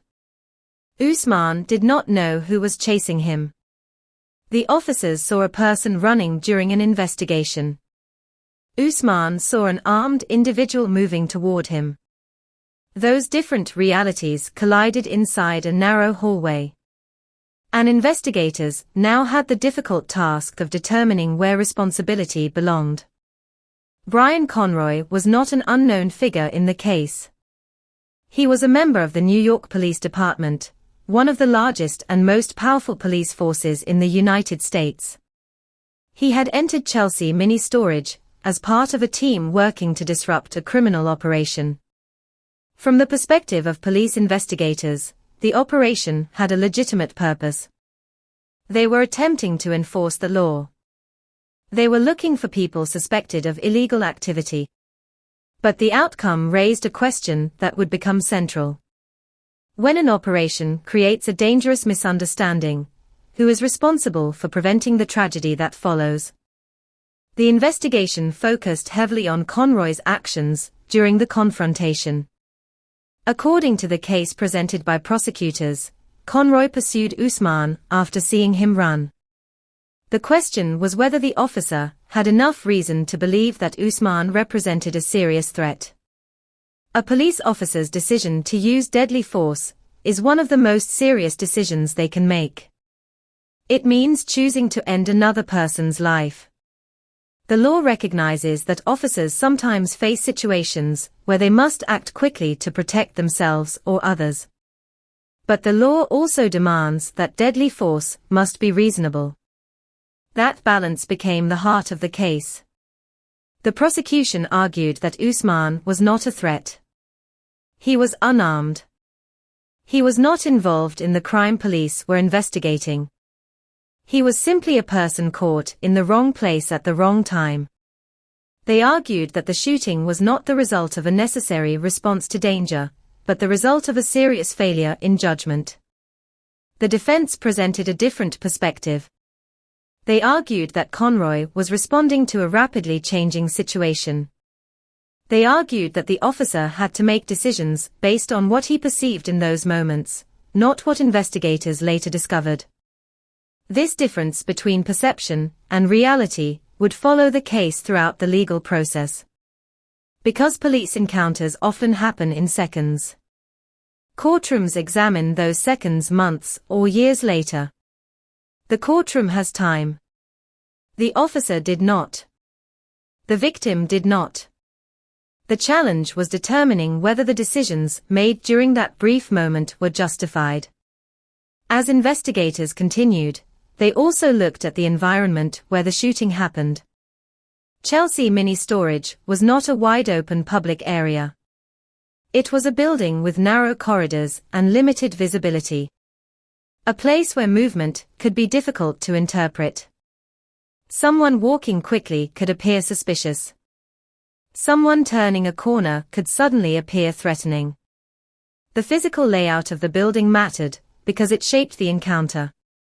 The surroundings influenced what people could see. They influenced what people could understand. They influenced how quickly a situation could escalate. But another important fact remained. Usman Zongo had no reason to expect a police confrontation. He had not entered the building as part of a crime. He had not chosen to become involved. He was simply there. For investigators, this raised a painful possibility. Could the entire confrontation have started because Usman misunderstood who he was facing?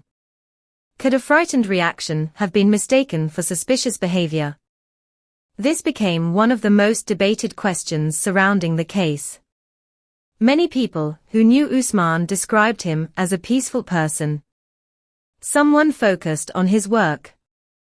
Someone who avoided trouble. Someone who had spent his life creating, not destroying. That image stood in sharp contrast to the idea of a dangerous suspect. The investigation revealed that Usman had no criminal record. He was not carrying a weapon. He had no connection to the counterfeit operation. The more investigators learned about him, the clearer the tragedy became. A person who was never supposed to be part of the investigation had become its most important victim. But while the facts about Usman became clearer, the legal questions became more complicated. The authorities had to decide whether the shooting represented a tragic, but lawful use of force, or whether criminal charges were necessary. That decision carried enormous consequences. For Usman's family, it represented a search for accountability. For the police department, it represented an examination of one of its officers. For the wider community, it represented another moment of uncertainty between law enforcement and civilians. The case also revived discussions about how immigrant communities interact with police. Many immigrants come from countries where trust in authorities can be complicated. Some arrive in America believing that police represent safety. Others carry fears from experiences in their home countries. For people who are unfamiliar with American policing procedures, an officer in plain clothes holding a weapon may not immediately appear as a protector. That possibility became especially significant in Usman's case. If he did not know he was facing police, then his actions could have been completely different from how they were interpreted. The investigation continued as detectives, prosecutors, and officials examined every piece of information available. Witness statements were collected. Reports were reviewed. The sequence of events was analyzed repeatedly. The central question remained: did Brian Conroy make a reasonable decision under difficult circumstances? Or did he make a fatal mistake that should have been prevented? There were no easy answers. Because this was not a case where everyone agreed on what happened. It was a case where a few seconds created years of debate. As the investigation moved forward, the possibility of criminal charges became real. Officer Conroy, once part of a police operation, now faced the possibility of becoming the subject of a criminal prosecution. The man who fired the shots would have to answer questions about why he fired. And the family of the man who died would have to continue living with a loss that could never be undone. Usman Zongo had come to New York believing that hard work could create a better future. Instead, his name became connected to one of the city's most controversial police shootings. But the investigation was not finished. The evidence would soon move from investigators' files into the courtroom. And there, the events of that day would be examined under the harshest possible light. Every decision, every movement, every second. Because before justice could be considered, the truth had to be determined. And finding that truth would prove to be just as difficult as the tragedy itself. 4 months after the death of Usman Zongo, the questions surrounding Chelsea Mini Storage remained the same. Was this a tragic mistake? Or was it a crime? The difference between those two possibilities was enormous. A mistake suggested a terrible moment of confusion. A crime suggested that someone had crossed a legal and moral boundary. For Usman's family, for prosecutors, and for many members of the public watching the case unfold, finding that answer became the central mission. The investigation continued quietly behind the scenes. Evidence was reviewed. Statements were compared. The actions of Officer Brian Conroy were examined in detail. Every second before the shooting mattered. Every decision. Every movement. Every assumption. Because the entire case depended on understanding what happened in that brief moment when an encounter became fatal. At first, some people viewed the shooting through the perspective of a police operation. Officers had entered Chelsea Mini Storage searching for individuals connected to illegal activity. They were operating in an environment where they believed criminals might be present. They were expected to remain alert. They were expected to protect themselves. But as investigators learned more about Usman, the circumstances became harder to explain.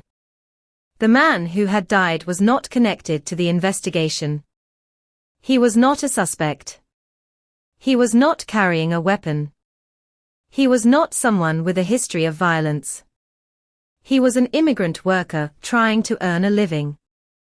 The image of Usman as a victim became impossible to ignore. The investigation began to focus less on who Usman was and more on what Officer Conroy had done. The question was no longer simply why Usman ran. The question became whether the officer's response was justified. A critical issue in the case was the use of deadly force. Police officers are sometimes placed in situations where they must make immediate decisions. They may have only seconds to determine whether someone is dangerous. But the authority to use deadly force comes with a responsibility. An officer must distinguish between a person who poses a threat and a person who does not. According to prosecutors, the evidence suggested that Usman did not present the level of danger required to justify the shooting. They argued that Conroy's actions went beyond a reasonable response. They argued that the officer made a decision that ended the life of an innocent man. This argument would eventually lead to criminal charges. But reaching that point required overcoming a major challenge. Convincing authorities that this was not simply an unfortunate accident. Police shootings are among the most difficult cases to prosecute because they involve complicated questions of judgment. A civilian who uses deadly force may be judged differently from a police officer. Officers are trained to confront danger. They are given weapons. They are given authority. But with that authority comes greater responsibility. The prosecution had to prove that Conroy's actions were not simply wrong. They had to prove that they were criminal. The case attracted growing attention from civil rights advocates and immigrant communities. Many people saw similarities between Usman's death and other controversial police shootings involving unarmed men of color. The name most often mentioned was Amadou Diallo. In 1999, Diallo, a 23-year-old immigrant from Guinea, had been shot and killed by NYPD officers in the Bronx. He was unarmed. His death had already created national debate about police tactics and racial profiling.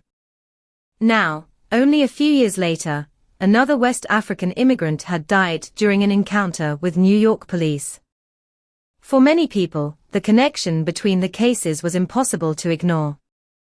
They saw a pattern. They saw questions about how quickly immigrants and people of color could become viewed as threats. But for prosecutors, the case against Brian Conroy had to stand on its own. It had to be built on evidence from Chelsea Mini Storage. Not emotion. Not public anger. Not comparisons.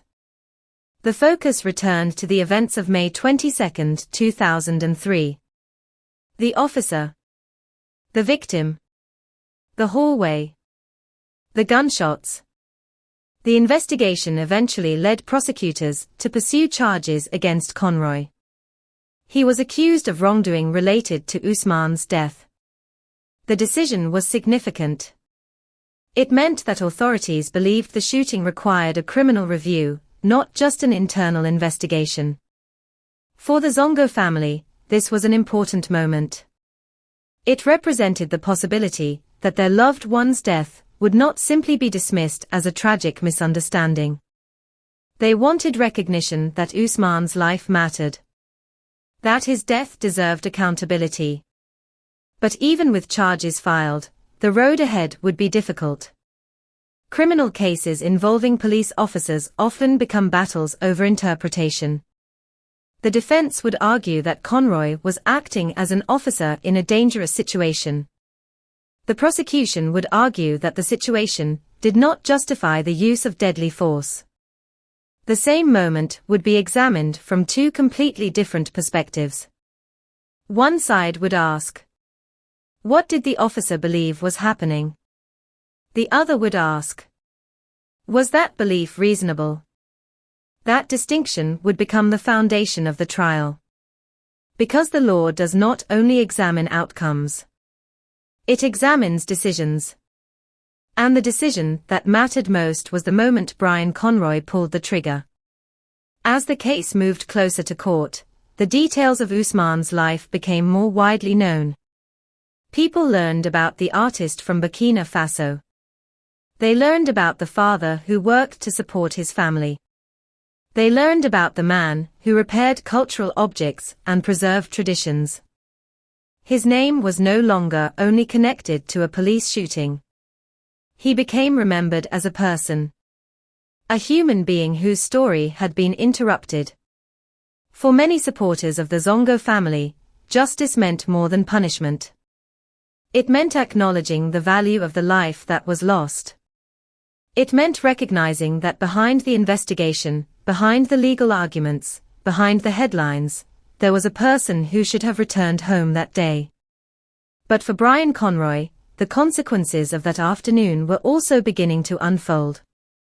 A police officer, who had entered Chelsea Mini Storage as part of an operation, was now facing the possibility of a criminal conviction. His career, reputation, and future were all at stake. The courtroom would soon become the place where both sides presented their versions of the truth. The prosecution would attempt to show that Ousmane Zongo was an innocent man who should never have died. The defense would attempt to show that Conroy acted based on the circumstances he faced. And a jury would have to decide which interpretation was closer to reality. The breakthrough in the case was not a single piece of evidence. It was the realization that this was not simply a story about a police operation that went wrong. It was a story about responsibility. About judgment. About the power one person holds when they carry a weapon and wear the authority of the state. And soon, those questions would move from the investigation room into a courtroom, where the fate of Brian Conroy would be decided.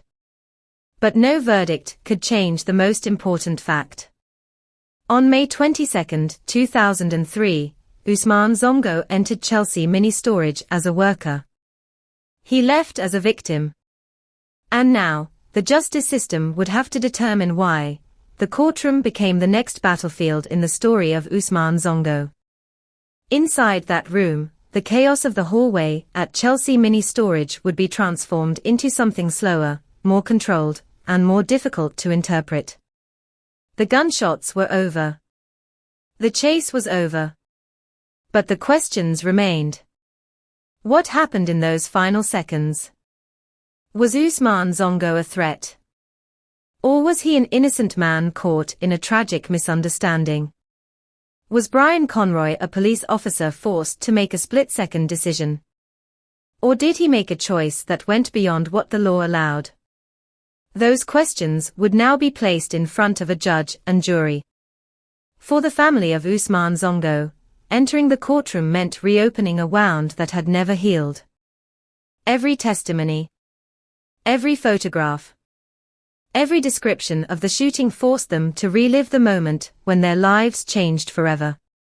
A courtroom can be a place where facts are examined. But for families of victims, it is also a place where grief returns. The person they lost is discussed in the past tense. Their final moments are analyzed. Their character is questioned. And sometimes, families feel as though they must prove that their loved one deserved justice. For the Zongo family, the case was not only about Officer Brian Conroy. It was about Ousmane. It was about making sure the world understood that he was more than the circumstances of his death. He was not a suspect. He was not a criminal. He was a person. A father. A husband. An artist. A man who had come to America believing that hard work could create a better future. The prosecution entered the trial with a clear argument. They believed the shooting was not justified. They argued that Usman Zongo did not pose a deadly threat. He was unarmed. He was not involved in the criminal investigation. He was not the person officers were searching for. According to prosecutors, the tragedy happened because Officer Conroy misinterpreted the situation and used deadly force when it was not necessary. They wanted the jury to look beyond the police operation and focus on one important fact. An innocent man was killed. The defense presented a different interpretation. They argued that police officers must make decisions quickly in uncertain situations. They argued that Conroy was responding to what he believed was a dangerous encounter. The defense emphasized the pressure officers face when they are conducting operations where suspects may be present. From their perspective, the question was not whether Usman was actually dangerous. The question was whether Conroy reasonably believed there was a threat at the time he fired. That distinction became the center of the trial. Because the courtroom was not only examining what happened. It was examining perception. The difference between what someone knows after the fact and what someone believes in the moment. The prosecution could look back with complete information. They knew Usman was innocent. They knew he was unarmed. They knew he was not connected to the counterfeit operation. But Officer Conroy had not known all of that during those seconds inside the building. The jury had to decide how much that mattered. One of the most emotional aspects of the case was the contrast between Usman's life and the circumstances surrounding his death. The courtroom heard about the man behind the headlines. The immigrant who came from Burkina Faso. The craftsman who repaired traditional African instruments. The person who built a small business through dedication and patience. The man who was trying to support his family. These details were important because they reminded everyone that the case was not simply about a police encounter. It was about a human life. A life that had continued if not for those few moments inside Chelsea Mini Storage. But the trial was not a simple story of good versus evil.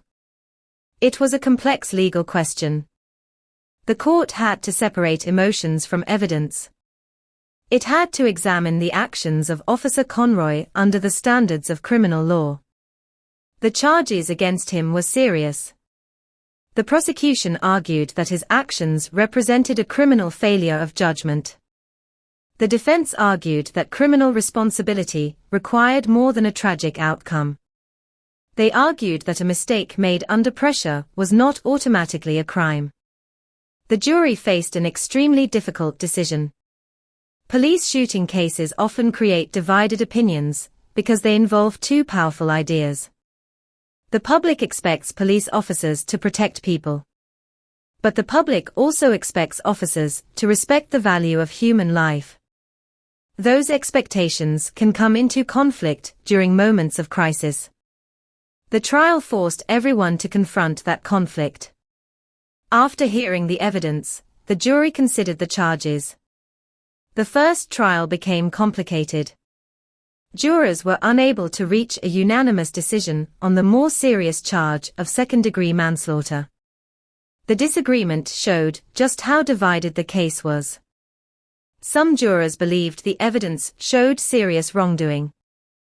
Others believed the circumstances created enough uncertainty to prevent a conviction on the strongest charge. The inability to reach a verdict meant the legal process was not finished. For Usman's family, it meant more waiting. More uncertainty. More time wondering whether justice would come. Eventually, the case moved forward again. In the following proceedings, the court reached a different conclusion. Brian Conroy was found guilty of criminally negligent homicide. The verdict represented a significant moment. It meant the court recognized that his actions had crossed a legal boundary. The shooting was not treated as a completely unavoidable tragedy. The court determined that negligence had played a role in Usman Zongo's death. But the outcome also created complicated emotions. For some, the verdict represented accountability. For others, it did not feel like enough. Because no legal decision could bring Usman back. No punishment could restore the future he lost. No courtroom victory could replace the person his family missed. Conroy's sentence reflected the nature of the conviction. He was not sent to prison. He received 5 years of probation. He also lost his position with the New York Police Department. The consequences affected his career and his future in law enforcement. But for the Zongo family, the greatest consequence had already happened years earlier. They had lost someone they loved. The trial ended, but the debate surrounding the case continued. People continued asking difficult questions. How should police respond when someone runs? How should officers identify threats? How can innocent people be protected during high-pressure operations?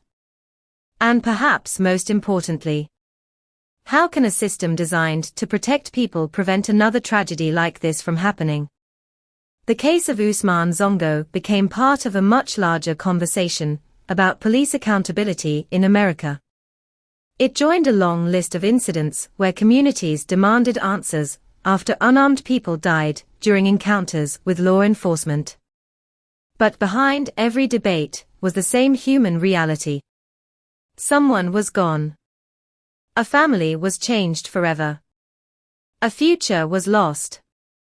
Usman Zongo had arrived in New York with dreams of building something meaningful. He never imagined that his name would become connected to a courtroom. He never imagined that his story would become part of a national discussion. He never imagined that the place where he worked would become the place where people would later argue about justice. But his story remained. Not because of the officer who shot him. Not because of the legal proceedings. But because of the life that came before. The artist. The immigrant. The father. The man who spent his life repairing broken things. And whose own life became the subject of a search for answers that continued long after the courtroom doors closed. A life remembered. The legacy of Usman Zongo. The courtroom battles eventually ended. The verdict had been delivered. The legal process had reached its conclusion. But for the family of Usman Zongo, there was no true ending. Because justice, even when it arrives, cannot reverse time. It cannot reopen a door and bring someone home.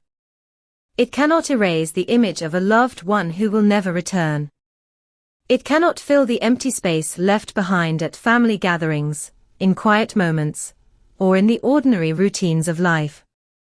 For the people who loved Usman, the most painful part of the tragedy was not the courtroom. It was everything that came after. The silence. The absence. The future that would never happen.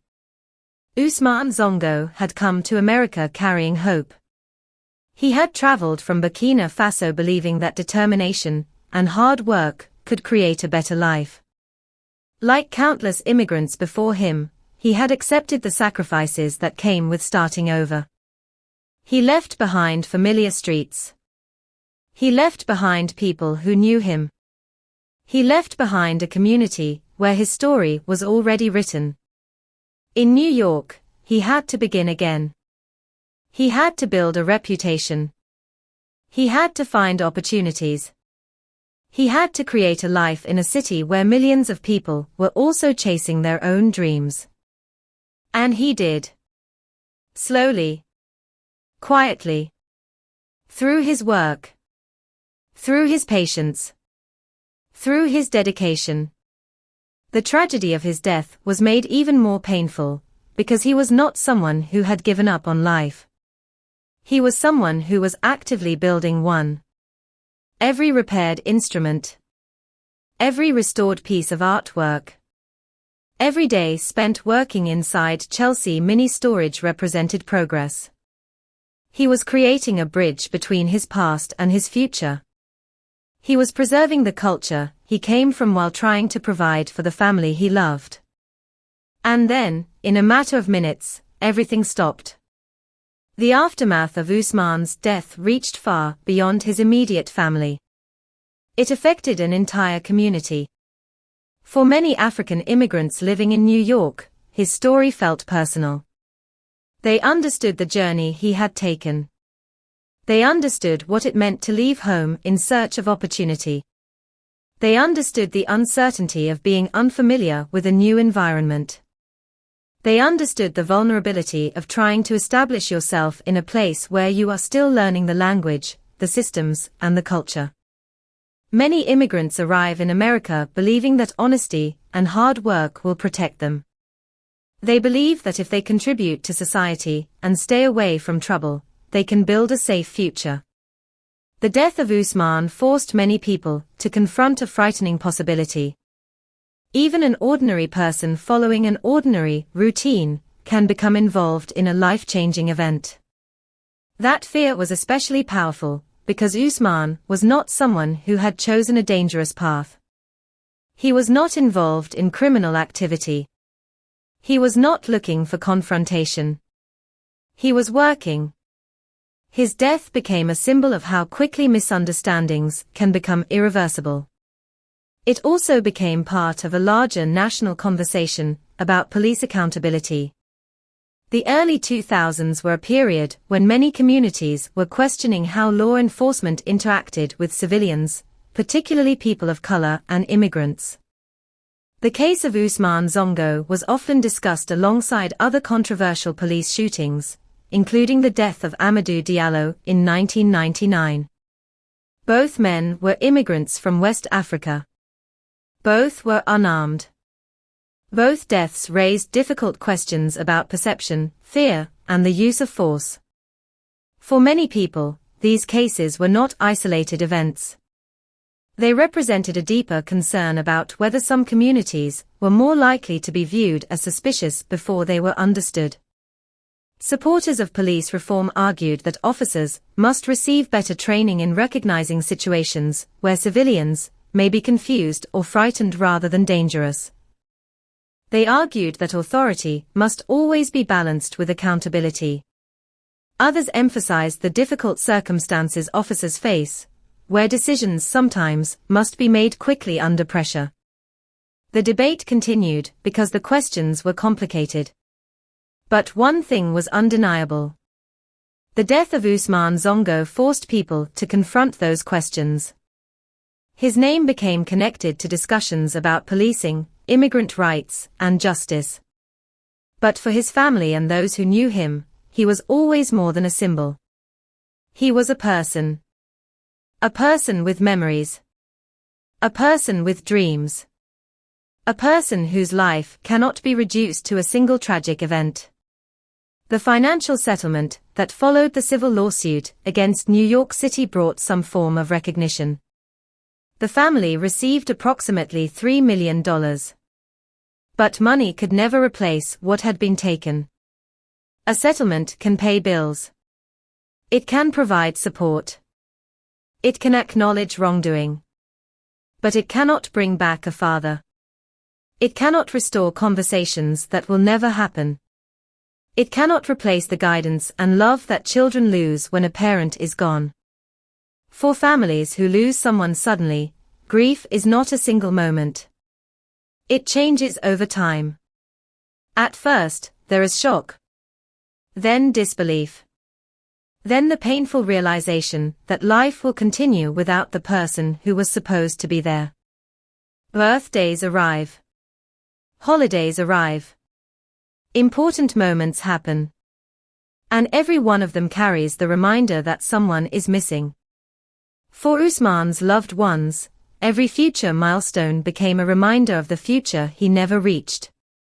The children he wanted to support would grow older. The dreams he wanted to help create would continue without him. The family he worked so hard for would have to move forward while carrying his memory. But memories can also become a form of survival. Those who knew Usman continued remembering him not through the tragedy, but through the person he was. They remembered his dedication. They remembered his artistic talent. They remembered his connection to his culture. They remembered a man who spent his life creating and preserving beauty. That became his true legacy. Not the gunshots. Not the courtroom. Not the controversy. The man. Years after his death, Ousmane Sonko remained a reminder of the importance of seeing people beyond the circumstances surrounding them. A person is not defined by the moment they become part of the news. They are defined by everything that came before. The places they came from. The people they loved. The work they did. The dreams they carried. Ousmane was a man who crossed an ocean searching for a chance. He brought with him the traditions of Burkina Faso. He brought with him the determination of an immigrant.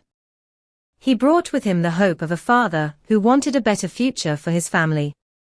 And although his life ended in a tragic and unexpected way, the story of who he was continued. His death left behind difficult questions about justice and responsibility. But his life left behind something more powerful. A reminder that every name in a case file represents a complete human story. A reminder that behind every statistic is a family. A reminder that behind every headline is a person who mattered. Ousmane Sonko entered history because of how he died. But he deserves to be remembered because of how he lived. A craftsman. A father. An immigrant. A man who believed broken things could be repaired. And perhaps the most painful part of his story is that the one thing that could never be restored was the life taken from him on that day inside Chelsea Mini Storage. Beyond the verdict, what the death of Ousmane Sonko revealed. Years after the gunshots inside Chelsea Mini Storage, the name Ousmane Sonko continued to appear whenever people discussed police accountability, immigrant experiences, and the difficult relationship between communities and law enforcement. The legal case had ended. The courtroom arguments had stopped. The verdict had been delivered. But the questions that surrounded his death did not disappear. Some questions do not disappear because they are not only legal questions. They are human questions. Questions about fear. Questions about trust. Questions about how a few seconds can completely change the direction of many lives. The death of Ousmane Sonko forced people to examine what happens when two different realities collide. From one perspective, there was a police operation. Officers entered a building believing they were investigating criminal activity. They were trained to look for danger. They were trained to react quickly. They were operating in an environment where they believed suspects might be present. From another perspective, there was a man who knew none of that. A man who entered his workplace expecting an ordinary day. A man who heard unfamiliar sounds and saw people he did not recognize. A man who did not know the people around him were police officers. The tragedy happened in the space between those two realities. That space was only a few seconds long. But those seconds changed everything. For law enforcement, the case became a reminder of the enormous responsibility that comes with carrying a weapon and having the authority to use it. Police officers are often placed in situations where they must make decisions under pressure. They may not have complete information. They may not know what someone is thinking. They may have to react before they fully understand what is happening. But the authority to use deadly force carries a responsibility that cannot be ignored. A mistake involving a weapon does not have the same consequences as an ordinary mistake. A wrong assumption can end a life. That was one of the central lessons many people took from Ousmane's case. The importance of recognizing the difference between danger and confusion. Between criminal behavior and fear. Between someone trying to escape and someone trying to survive a frightening situation. For immigrant communities, especially African immigrants in New York, the case carried a different emotional meaning. Many saw themselves in Usman. They saw a person who left his homeland searching for opportunity. They saw someone who worked hard and avoided trouble. They saw someone who believed that a better future could be built through determination. His death created a painful feeling of vulnerability. Because if someone like Usman could become involved in such a tragedy, many people wondered what protections existed for ordinary people simply trying to live their lives.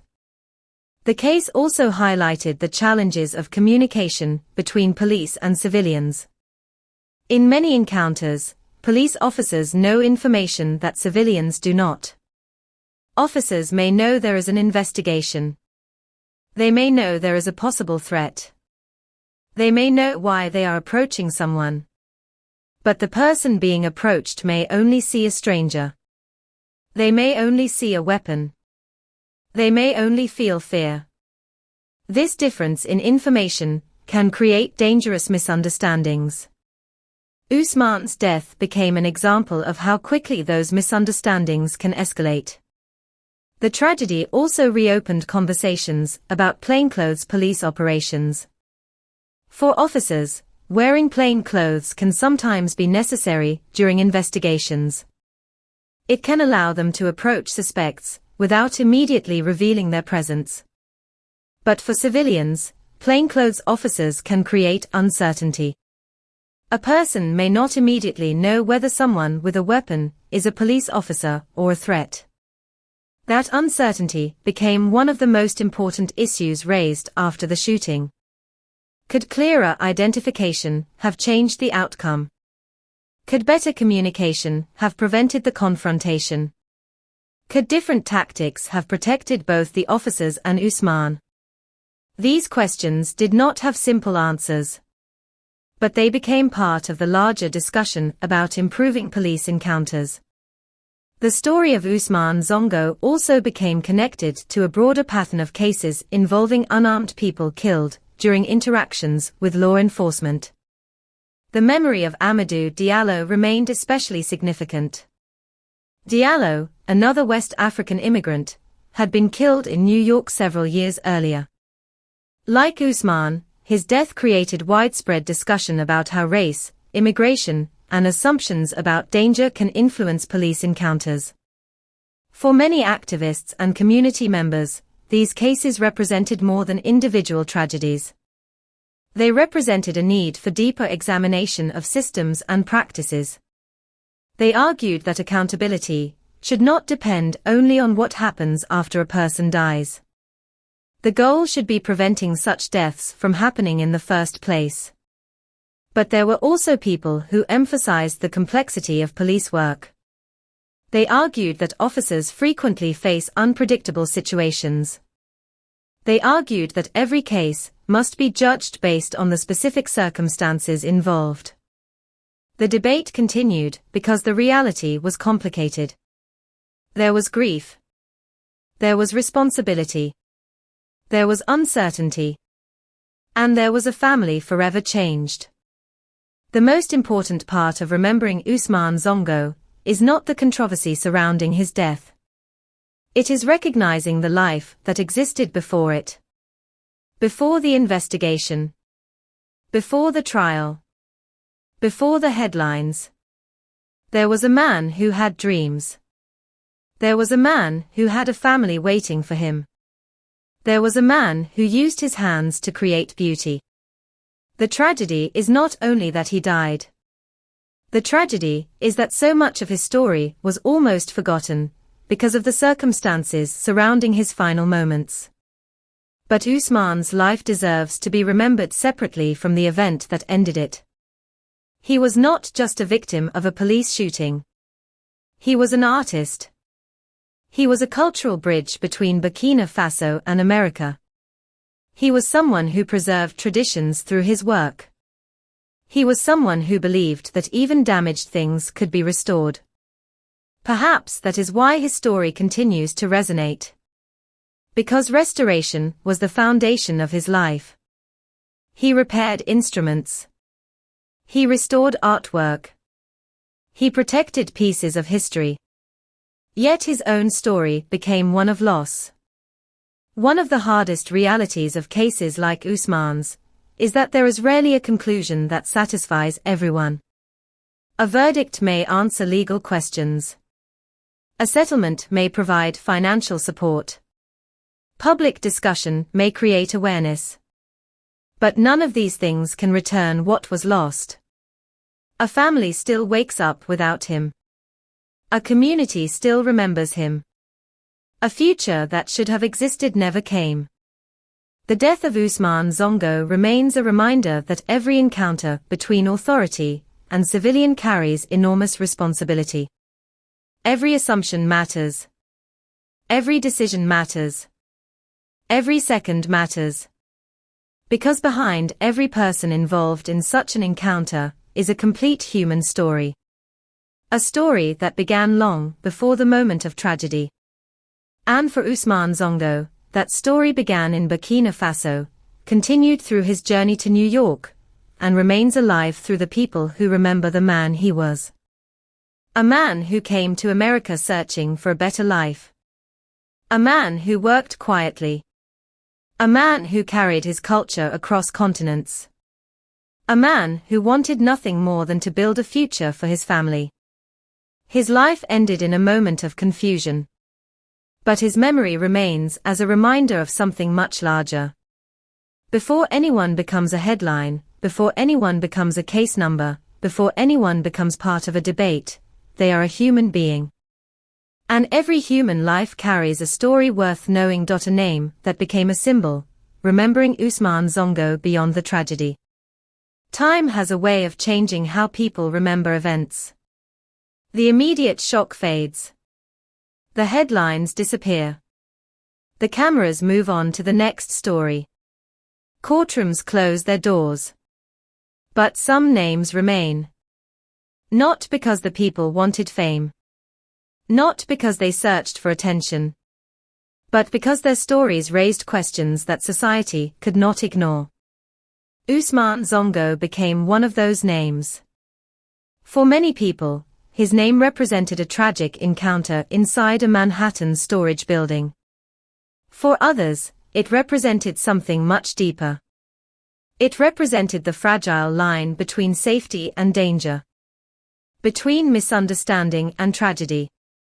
Between a person's life and a decision made in only a few seconds. But before Usman became a symbol, he was a man.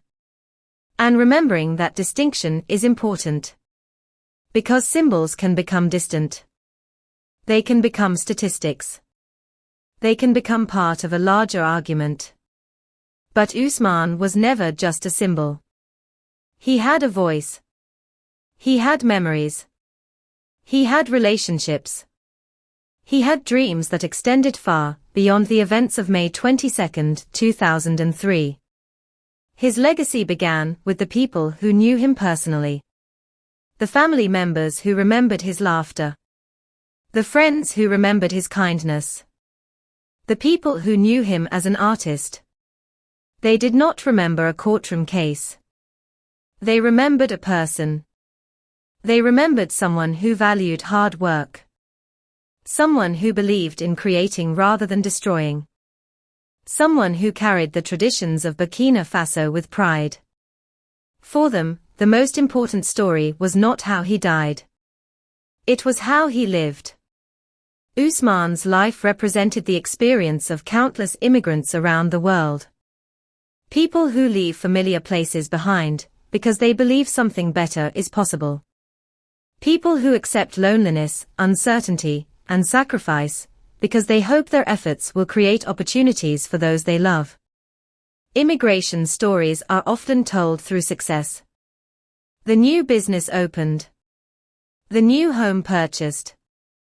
The new opportunities achieved. But behind every success story are difficult moments that are rarely seen. The struggle to adapt. The pressure to succeed. The feeling of being far away from home. The responsibility of carrying the hopes of an entire family. Usman carried those challenges quietly.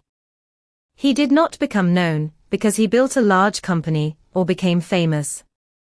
He became known because he represented something much more common. An ordinary person trying to create an extraordinary future. That was what made his death so painful for many people. It was not only the loss of one individual. It was the fear that an ordinary person could be caught in a situation beyond their control. The case also left a lasting impact on conversations about policing. Across America, debates about police use of force often return to the same difficult questions. How should officers respond in uncertain situations? How much information should an officer have before using deadly force? How can police protect themselves while also protecting civilians? These questions are not easy to answer. They require balancing different responsibilities. Police officers have a duty to respond to threats. But civilians have the right to expect that their lives will not be taken without justification. The death of Ousmane Sonko became part of that ongoing conversation. His case showed how quickly a misunderstanding can become a tragedy. It showed how important communication can be. It showed how important awareness can be. And it showed how the consequences of a single moment can continue for decades. One of the most difficult aspects of the case was that there was no simple villain in the way people often imagine in crime stories.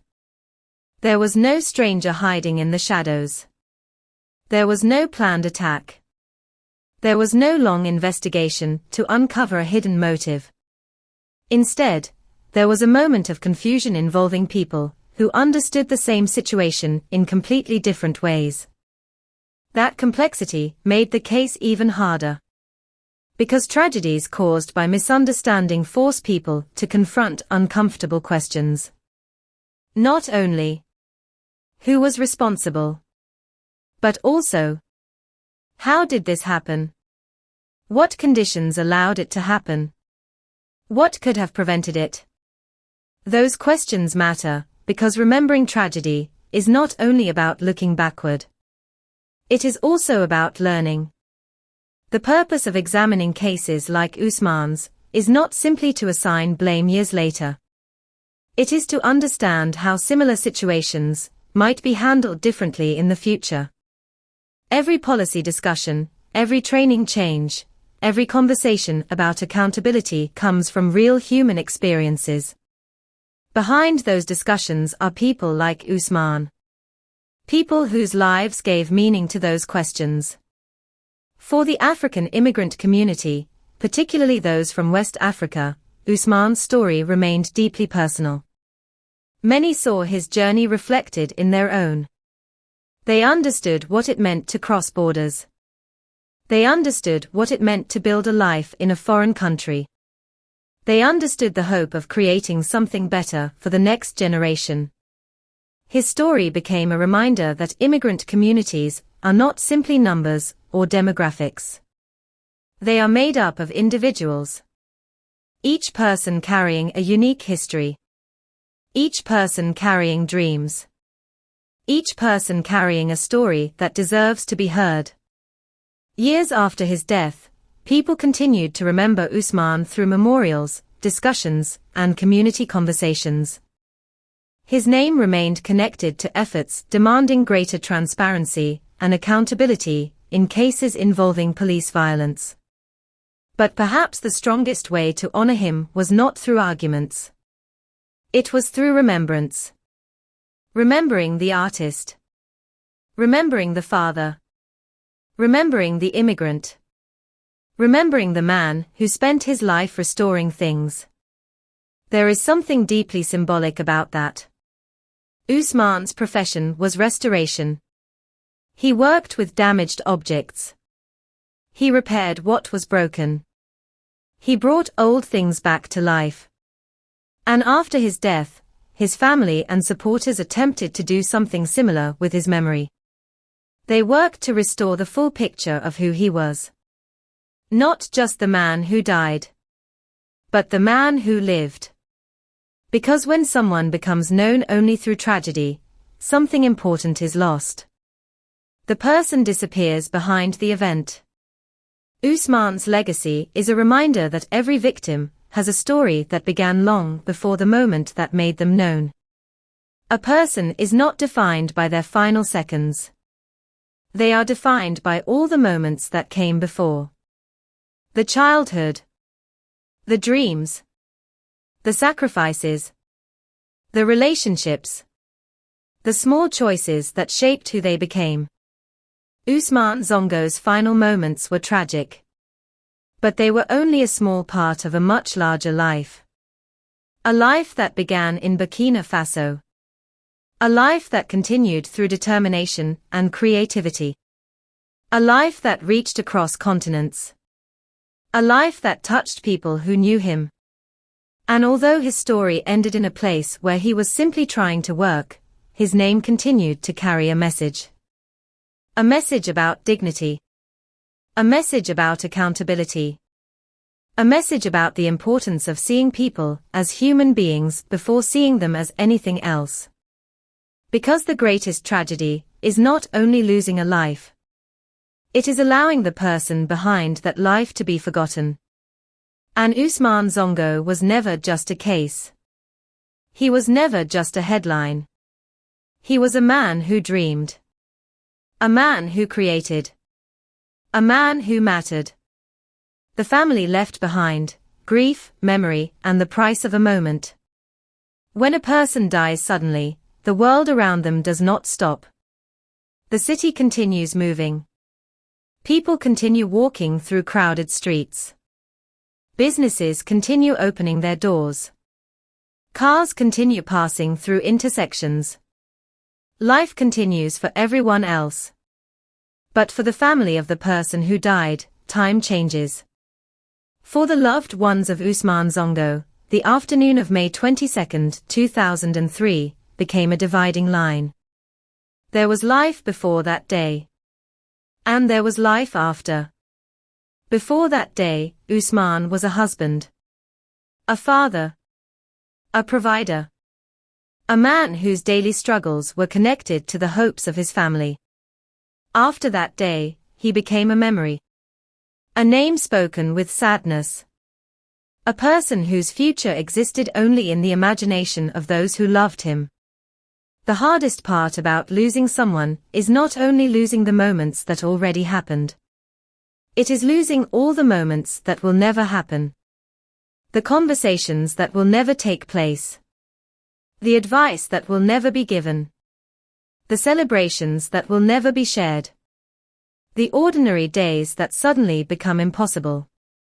For Usman's family, the tragedy was not only that they lost a person. They lost a future. They lost the future they had imagined. A future where Usman continued working. A future where his children grew older with him present. A future where the sacrifices he made in America eventually created the opportunities he dreamed about. That future disappeared in a few seconds inside a Manhattan storage building. For immigrant families, distance can make grief even more complicated. Usman had already experienced separation. He had left Burkina Faso and traveled to America in search of opportunity. Like many immigrants, he lived between two worlds. His body was in New York. But his heart remained connected to home. He carried his family with him through memories, responsibilities, and hopes. Every day he worked was connected to people far away. Every dollar earned represented effort and sacrifice. Every difficult moment was accepted because he believed it was leading somewhere. That is the reality behind many immigrant journeys. The person who leaves is not only carrying their own dream. They are carrying the dreams of everyone waiting for them. Usman understood that responsibility. He did not come to America searching for an easy life. He came searching for a chance. And that made his death even more devastating. Because the person who was supposed to be building a future became someone whose family had to learn how to live without. After the shooting, his loved ones were forced to understand something impossible. The man they expected to return would not return. The phone call they hoped to receive would never come. The plans they had made would never happen. Grief after a sudden death often arrives in waves. At first, there is disbelief. The mind struggles to accept reality. People replay the information they received. They ask the same questions again and again. Could something have been different? Could someone have made another choice? Could one moment have changed everything? Then comes the anger. The search for answers. The need to understand why. For Usman's family, those questions became connected to the legal process. The investigation. The trial. The arguments over responsibility. But no courtroom could fully answer the emotional questions they carried. A verdict could determine legal responsibility. It could not explain how their lives would continue without him. It could not explain how a person who left home with dreams could suddenly become someone whose story was defined by tragedy. The financial settlement from the civil lawsuit provided some support. The approximately $3 million agreement acknowledged the seriousness of the loss. But money has limits. It can provide security. It can help families survive difficult circumstances. But it cannot replace human connection. It cannot replace a father's voice. It cannot replace a husband's presence. It cannot replace the person himself. This is something many families affected by sudden loss understand. Compensation addresses the consequences. It does not undo the cause. For those who loved Usman, the most valuable thing was never what he could provide financially. It was who he was. His personality. His kindness. His presence. The simple moments that seem ordinary until they are gone. The conversations. The laughter. The feeling of knowing someone is there. Those are the things that cannot be restored. And that reality gave the case a deeper emotional weight. Because behind the legal debate was a family forced to rebuild their lives around an absence. A missing person at the center of every important moment. A missing voice in every conversation. A missing presence in every family gathering. The impact of Usman's death also extended beyond his immediate family. Friends and members of the community mourned him. People who knew his work remembered his dedication. People who shared his immigrant experience recognized the courage it took to start over in another country. His story became a reminder that many immigrants live lives that are often invisible to the larger society. They work quietly. They build businesses. They support families. They preserve cultures. They contribute in ways that are not always recognized. Until tragedy forces people to notice. Usman's death revealed the person behind the immigrant label. Not just someone who came from another country. Not just someone with a different background. A human being with the same hopes and fears as anyone else. A person who wanted safety. A person who wanted opportunity. A person who wanted to see his family thrive. One of the most painful aspects of the case was the contrast between Usman's profession and the way his life ended. He spent his days repairing objects. Restoring things that were damaged. Preserving pieces of history. He understood that broken things could still have value. They could still be meaningful. They could still be brought back. But his own life could not be restored. No amount of skill. No amount of patience. No amount of effort could undo what happened inside Chelsea Mini Storage. That reality became the deepest tragedy of the case. A man who dedicated his life to restoration became someone whose own story became a reminder of irreversible loss. Yet his family and supporters refused to let his memory be reduced to the circumstances of his death. They continued to remember him as he truly was. A father.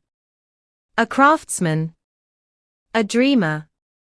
A man who crossed an ocean because he believed in the possibility of a better tomorrow.